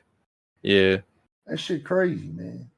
Damn, dog. There's no cake involved. These Spartans don't do leg day. Do you guys think the reason why Conquer didn't sell was because there was nobody in that game that anybody wanted to have a sexual relationship with? No, I think it didn't sell because it was probably fucking mid. I feel like it's a combination of both. But that's just me. I feel like gameplay usually trumps a lot of things, even sex. So like I feel like it would have had a lot of people initially jump in there, but after a while, if the gameplay didn't please them in any sort of way, or the interactions with the characters, like because Overwatch has interactions with characters before the game starts and sometimes during. Right. So like if it didn't have anything like that going on for it, it probably would have still died. So let me ask y'all this. This is going to be the last conversation before we wrap this up. It's getting kind of late. Let me wrap this up for y'all. It is. Last conversation. Do y'all think gamers are broke, man? Y'all think these motherfuckers is broke? Because the thing another trend I'm starting to see, right, is that people don't want to pay for games anymore, but they'll happily play a free-to-play game and spice it up like it's the best game ever because it's free, right? Like Marvel Rivals is another hero shooter, right? It's free to play. But Conquer was, wait for it, another hero shooter. But you had to pay for it. So do you think the problem is that people just don't want to spend their hard-earned cash on games anymore? I mean, because this is the thing I'm gonna lead y'all with. This is gonna be the main lead right here, right? I watched this video. I should have sent it to you. I'm gonna send it to you. I'm gonna find it and send it to you. Where they do tests on microtransactions. There's studies done on how they conduct these microtransactions where they literally will say, hey, this amount of currency costs $10, right? But it gives you an X amount, right? Like let's say the battle pass costs you 700 coins, but you can only buy 500 for $5, and you can buy 1,000 for $10. Most people are going to buy that $10 pack to buy the battle pass. So now they bought the battle pass. They have 300 left over, right? So now something else comes out that they really want, but again, you're going to be short. So now you got to buy $15 worth of currency, and then you buy something with that. You know what I mean? And then you're left over with 5. Well, 5 don't get you nothing. So now you got to spend another 5 on top of that. And then the cycle continues. You know what I mean? So with knowing that knowledge, because I've been new this. I peeped this with loot boxes back in Overwatch 1. I mean, the way they just price things are meant to be priced so you keep on spending. You never stop spending. Do you think that people know this information when they buy or they play these free-to-play games? Because free-to-play games, I think, are devious with this shit.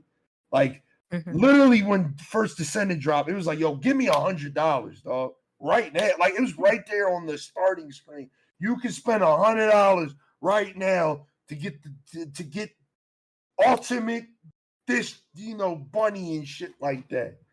I mean, do you think gamers are aware that, at the end of the day, you're spending the same amount of money on a $70 game on your free-to-play game? I'll let Elfie go first. I feel like people do. It's just that they want to pick and choose what they want to spend it with, even if it logically makes no sense. Like you said, you could either pay for a full price game or pay for like a bundle or a mythic weapon or a special, weapon bundle, a quote unquote limited time weapon bundle that will likely come back anyways. because they want more money. Like, I don't know. I think they know they just would rather spend it on XYZ.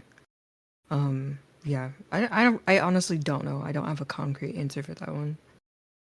I mean, just from what I've seen, right? It seems like free to play games always get a pass because they're free, right? I mean, they're free. They're free. They're free. They don't cost you nothing, which is always a plus. Everybody loves free shit. I love free shit. You love free shit. Everybody loves free shit. But do you think that that's really the main selling point for a lot of these games? Because Fortnite can easily be $100 game if you let it. I know people that buy every skin that comes out in that game, but now your free to play game has become a $20 game or a $30 game or a $40 game. You know, I think the biggest thing that I liked for Concord was that they said, hey, we're not doing no battle passes. Everything you can earn in game. I mean, $40, everything is there. I mean, I think that's a good thing about Warhammer. Warhammer was $60, $70. Everything's there. I mean, everything was there. But I feel like maybe it's also the fact that like a lot of like gaming has become so popular, like especially since 2020. I mean, gaming's always been popular, but because people had more time to like get into it, like during quarantine, there's a good percentage, I would say, of like people that are at least new to gaming or didn't game before and didn't really care for the games where you paid full price and things like that, where they think it's dumb to pay for a game in general because they're so used to playing free-to-play games because that's how they started, maybe. What you think? They don't even want to give it a chance. Yeah, I think that's the biggest thing, man. Like I said it earlier. Like, I don't think these games are like, the world is expensive, right? I hate capitalism. Everybody hates capitalism. But the unfortunate thing is we like to enjoy ourselves. So it's like, to indulge, you got to spend money, man. You can't, like, me and my girl go out to eat. That's $90, right? We getting an appetizer. We getting food. I may get a drink. She may get a drink. Boom. You know what I mean? That's $90. You know what I mean? I spent $90 on a hour or two experience. You know what I mean? But people think $70 for a game that might run you. And that, I think that's another thing too. I think people feel like games just shouldn't end. Like, you should play them forever. Like, I like a game. I like a good 10-hour game. I like a game. I beat it. I had my fun, and I move on to the next thing. I like those games. I don't think every game needs to be a Skyrim where it's 1,000 hours and I'm going to be playing it for the next 10 years. I think it's okay to have games that are like I heard Astrobot is a game you can literally play in like 7-8 hours. And it's like game of the year. Like, people are literally saying like that's the best game of this year. I mean, same thing with Stellar Blade. I heard Stellar Blade's like 10 hours long. It's not a long game. So it's like, I don't know what it is, man. Did people equate money with time? Like, what are we feeling, man? Eknight, go ahead. I know you got something to say. It really just depends on the game, honestly.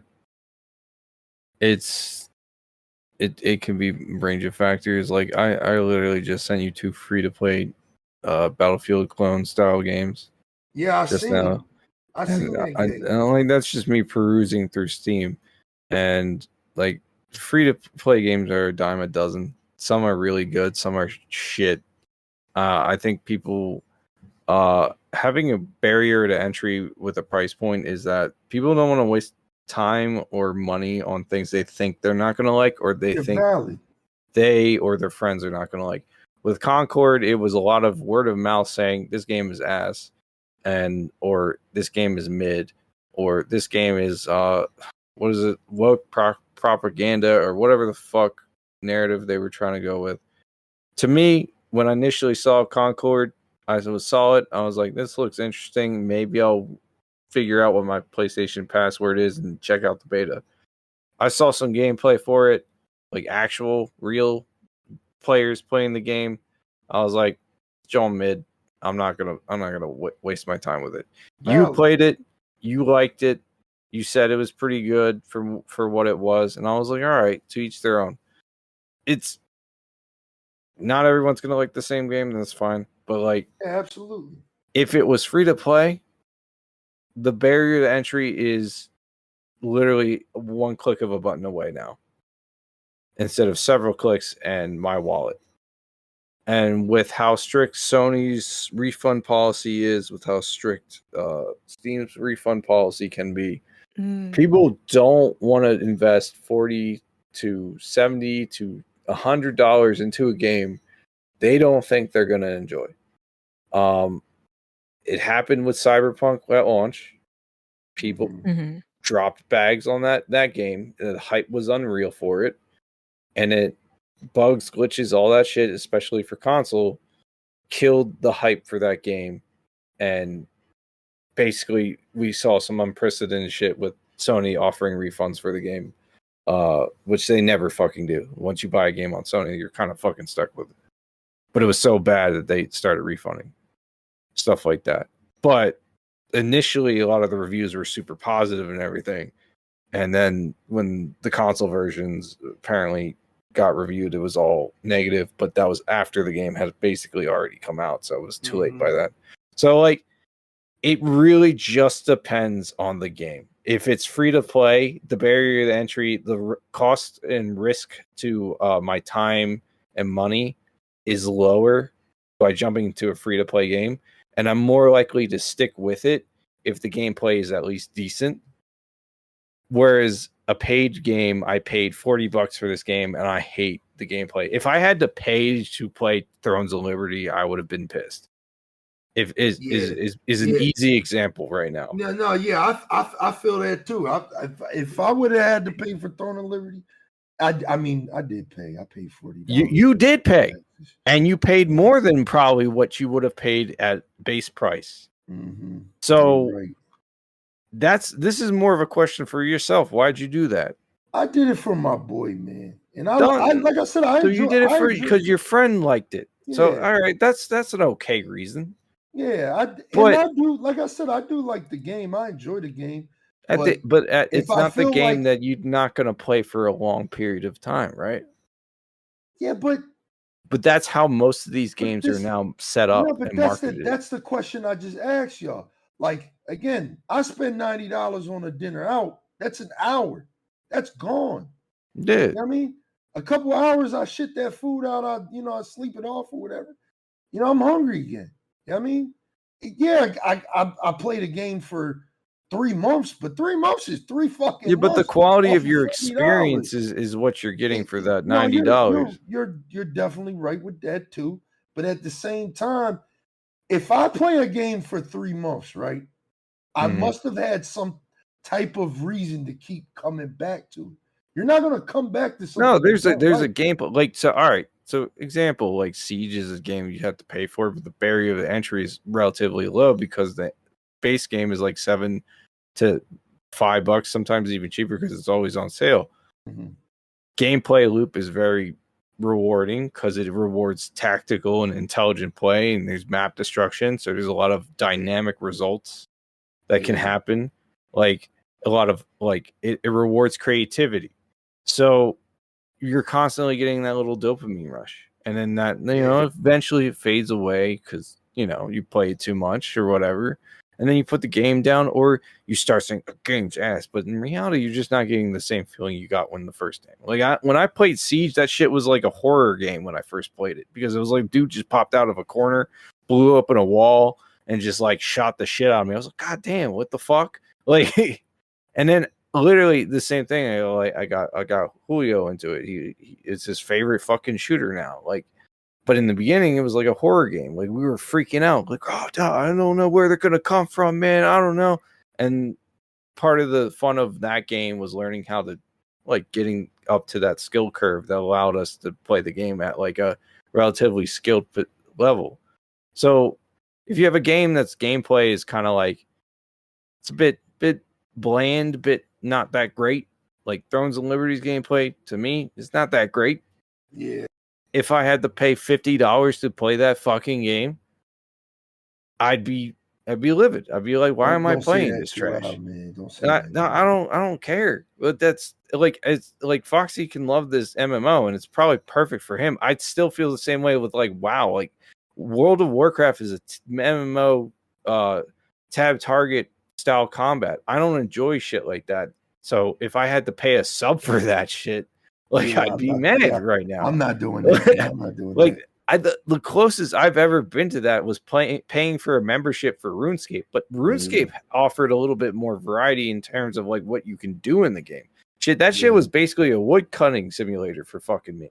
Like, so what I'm trying to say is like people who play free to play games and spend more money in free to play games are often hooked on the gameplay loop of the free to play game.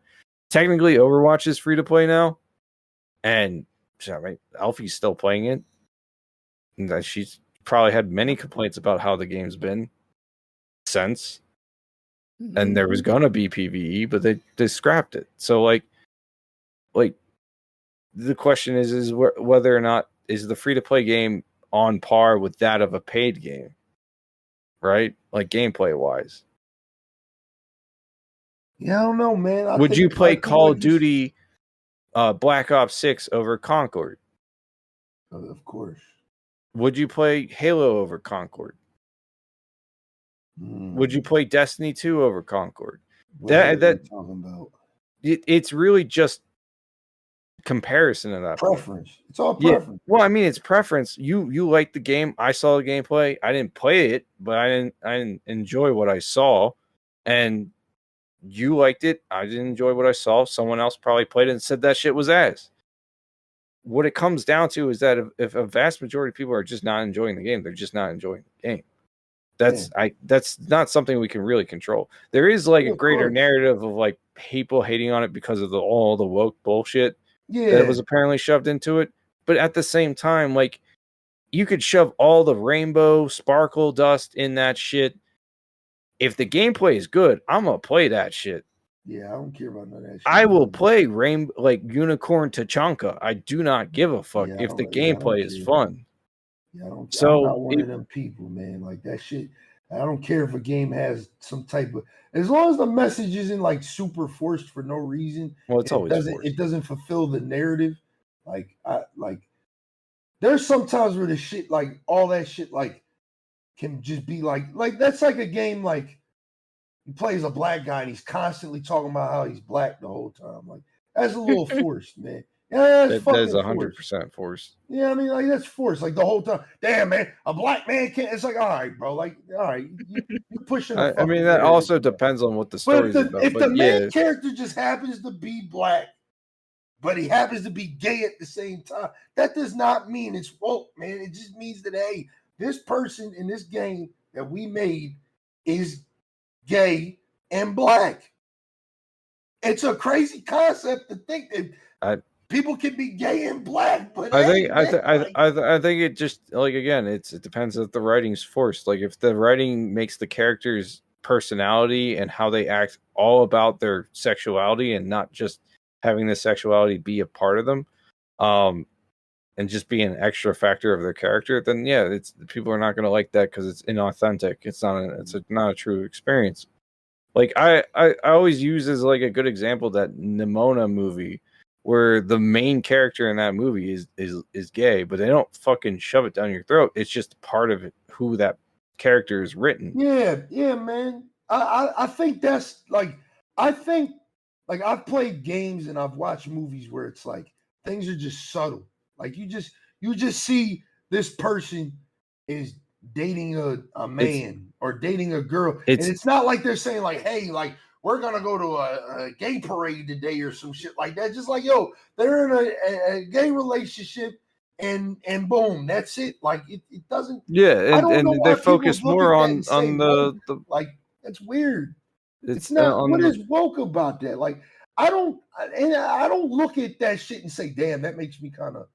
I don't know, man. My girl ain't looking good no more. I think I want to have a homosexual relationship. I can understand. I never thought that in my life. I can understand if you you have a thing like you don't like organizations that are specifically designed to do shit like that. like the sweet baby shit. Like I can understand if you're I like, don't really care about that too much. I don't care. Like but like, is the story good though? Is the story good though? Like I don't care what type of message. If you want to slam it down my throat, like pause. But I mean, if you want to do that, go ahead.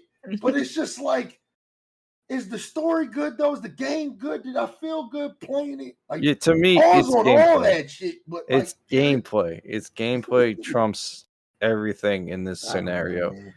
I'm saying Concord, whether there was woke bullshit or titties involved, I feel like the gameplay didn't appeal to a very large portion of the gaming audience. Save that game, dog. Titties could not save that game.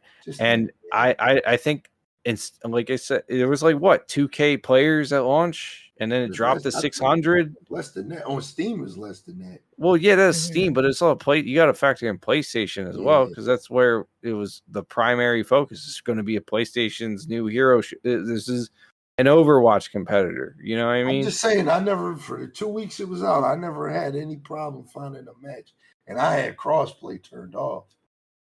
Yeah, but that's what I'm saying. Like but they wouldn't have shut it down if it didn't, have a player base that would have been able to support it. I just think that's just deeper than us with Concord. Concord seems like it was just like that whole fiasco just seemed like it was just PlayStation was bleeding money already.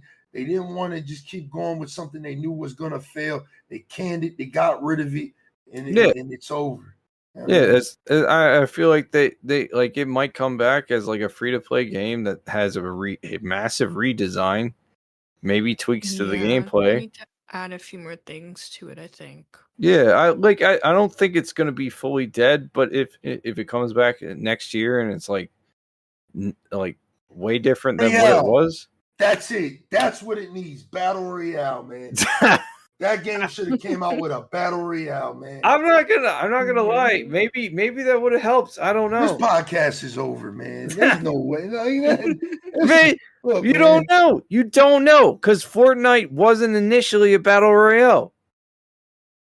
But that's not a good example. That is a great example. No, it's not. That is literally the example of. Let me tell you. No. Shut. Yo. Pause. Pause. Silence, bro. Silence. Fortnite came out with the Fight the Living Dark or whatever the fuck the game mode where you build a base and survive the night and fight in Venus or whatever the fuck that lore was about Fortnite. That PvE game mode was its core game mode. I remember the E3 trailer for it. I remember all of it. And then they were like, you know what? Let's just make a Battle Royale mode just for the shits and giggles. That shit flew off the handle and has been flying off the handle since it came out. So I don't want to hear adding a game mode that is somewhat popular throughout majority of these free-to-play titles is going to sit here and maybe give this game a better chance. Because I feel like the Apex Legends, Titanfall. Listen. The problem is you're using Fortnite, right? You got to understand Fortnite is the taste maker. Fortnite and PUBG are the founders of battle royales. So it wasn't like Fortnite saw something and said, damn, that's like gonna blow up and gonna be a fucking $1 billion industry in 10 years. Bro, PUBG sued Fortnite for that reason. Bro, you got to use a different example. Okay, what do you want me to use? Call of Duty? They made a whole Black Ops 4. Call of Duty will be. They canceled the campaign for fucking Battle Royale. Call of Duty would be a better example. Call of Duty would be a better. Warzone is literally part of its identity now. Yeah. So what? I'm about to play that shit right now. But that's what I'm saying. That's what I'm saying. Maybe I'm just saying if they added a game mode like Battle Royale or something else, like maybe a PvE mode, could have helped it. Don't know. They never did. It was straight PvP. I don't know, man. I'm just saying. Me personally, I never looked at Overwatch and said, "Damn, that shit need a story mode." I kind of did actually when it came out. I was expecting it to, at some point. I'm one of them people where for like literally like no bullshit. It's been like almost 10 years. I've been thinking like, fuck, they're gonna stop making campaigns for Call of Duty, and they just keep doing it. It was just that one Call of Duty that didn't have one, and people bitch. It's the fun. You Call of Duty players just perplex me, right? Because like we don't want to get into that. No, it's just funny to me that they bitched about not getting a campaign. Save it like, for Black Ops 6, man. And then it's like, oh, a campaign comes out and that shit's like, oh man, all right, I'm gonna play it twice and not play it ever again. I'm just like, oh. But it's there, man. That's what I've always liked about Call of Duty campaigns. I play them like once or twice. Well, I liked them because a lot of the times the writing was good, but the recent good. That's back in the day. The recent campaigns just suck. Yeah, their ass, man. They just suck. I hope Black Ops 6 is better, but everything just sucks. All right, man. Let's wrap this one up, man. Let's wrap this one up, dog. I think this was a good conversation. Wait, I don't even know if did you answer my question? Like the battle royale thing, do you think it would have saved Concord? I think battle royale is a dying genre, and it needs to go away. As I boot up Warzone right now. I was about to say, tell that to Activision, man. I'm getting right on that shit. Bro, I feel like Overwatch would be way better if it had a battle royale. Oh my god. Freaking Winston bouncing around the map, balls swinging everywhere. Landmines, you just run into one. Sorry. Reinhardt's just camping in the corner of the map so they could grab you and knock you off. Like Sombra waiting to hack. Sombra's getting another rework. Who is? Crazy. Sombra. They're changing her again. They're taking away. Guess what they're taking away? Her hacking ability? Yes. Yes. So she's not a hacker anymore? Oh my god. No, she's gonna have EMP and virus. That's crazy. I'm glad I had. Wait, she's still gonna be invisible? I think so. There's no hacking. The EMP will be the hack, and then that's it.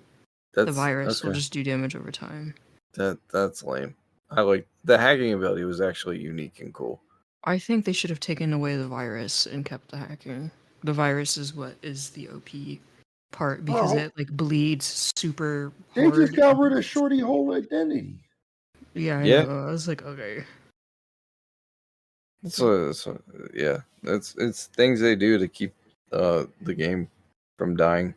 I just think the problem with that game is they should have never went from fucking 6v6 to 5v5. They fucked that whole game up when they went 5v5 because they're what 12 seasons deep now and they still haven't found that 5v5 perfect balance. You should have just kept it. Well, because they keep coming out with characters, and each time they find like a decent area, they're like, I think it's like every few seasons, like a new character, or every other season or something like that. I forget that a new character is released because they just teased another new character. They don't give themselves time to like really start understanding why there's such a huge difference from the lower elo players. Just the live service model. They have to constantly keep updating the game with new exciting content. Otherwise, the game will die because players will stop playing. Because that's all they don't play the game for enjoyment anymore. It's a job. I think Overwatch plays, man. I think they always gonna be there, man. Because Overwatch is just that. It's got that rapport, man. It's like Call of Duty. Like it's got that rapport. Like I'm coming to Call of Duty for what it does best. Everything else it gives me is just a bonus. That's why now they always try to give you that third mode. That's why Modern Warfare 3 had zombies. It's always to just give you more in the box these days. Even though they know most of your time is going to be spent on a free-to-play mode and multiplayer, they got to give you more in the box to make you be like, well, I get all this with it. I mean, it's no different. Like, I went to Dunkin' Donuts the other day. We're going to end it on this, right? Went to Dunkin' Donuts. I got me a coffee. You know what I mean? But then I looked at the board. It said I could have got a whole meal deal for $6. I could have got a sandwich, hash browns, and the same medium coffee I just bought for $6. If I spent $3 more, I could have got all that. You know what I mean? And that made me look at that board and say, damn, that's a good ass deal.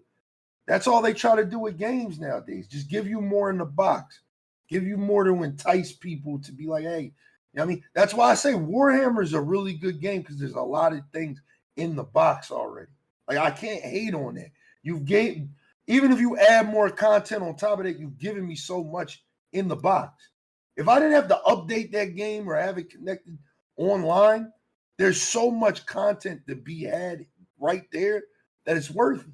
It's the same thing with Overwatch. Overwatch has all those modes. They got the creative shit now. There's so much there that just, I think, keeps the community happy. Same thing with Fortnite. Fortnite is not even a game anymore. It's a whole platform now. It's more than just that's a new metaverse. Yeah. That's the thing that these games are trying to do now. They're trying to strike gold at becoming the next big. Look at what they're doing with Call of Duty. You have to install Modern Warfare 3 to play the Black Ops 6 beta. You know what I mean? Because with the new transition, when Black Ops 6 comes out, it's going to go from Black Ops 6. Yeah, I'm going to have that on Game Pass. And it's going to suck. HQ or whatever the fuck it is. No, you have to open a launcher to launch the launcher for the Call of Duty launcher to get the launcher to launch the Call of Duty so you can update the Call of Duty. I know, I get it, I understand, but that's the new meta now. That's what. Yeah, Battlefield's been trying to do that too. Yeah, with the portal thing and shit. But yeah, that shit is so. It's stupid because I feel like it actually does affect the performance of the actual game. I feel like it does. I just think people need to do what they do best, man. Like, focus on what matters. Stop trying to. I know this sounds crazy. I'm just a little guy. You know what I mean, in a big world, but maybe you should just stop trying to be the next Fortnite and just be yourself, man. I think that's. Yeah, there's plenty of examples of games like you can make some of the money. You ain't gotta make all the money, man. Like even Helldivers 2 wasn't supposed to be a crazy success at launch, and it was. And they caught the studio that made it off guard because they were just trying to make the game they wanted to play. Look, we can talk about this all day. I know y'all got things to do. But yeah, I gotta go to bed. I've been up since like 4 a.m. We'll save this for another podcast. Elfie, I appreciate you for coming out, man. Maybe we'll get you on another one soon. I mean, yeah. Thanks for showing up. Maybe the end of the year one we'll because that'll be probably episode 100. We're gonna pull all the stops for that one. We'll go crazy. Yeah, I'll think about it. Time to prepare so we can actually get some stuff together. Yeah, hell yeah. Try to get Vitani there. We'll try to get Rambo there. We'll try to get everybody there, man. Stream that shit live and have a good time, man. Have a good conversation. Because this is what we do. Me and I just be talking. We just be yapping. Like, literally yapping. Started arguing. I was like, that's what we do. Yeah, that's what we do. People love that shit. People come to my stream or they inbox me on Instagram. Well, I like a good healthy debate. Like, that's it. I think get that's animated. But I think that's why I have Eknight here, because I know he always going to challenge me, and I'm always going to challenge him. Yeah, you know what would be great if we just had Asmongold here to challenge you. That'd be fun. I'd watch that. I'd watch that shit, man. How do you feel about Asmongold, Elfie? Tell me when I end this podcast, because it's over, man. Make sure y'all like, subscribe, all that stuff to the YouTube channel. Make sure you rate us 5 stars, all that good stuff. Make sure you check Elfie out. That's the most important, man. She got a lot going on. Make sure you go check her out, man. I mean, follow her stream, hit her up on Instagram, all that shit. She don't bite me. She mad cool too. You know what I mean? I know she sounds like a preppy girl, but she mad cool. And she got some hood in her too. So shout out to her, man. You know what I mean? She don't bite. Peace. Okay, bye. Bye. Everybody.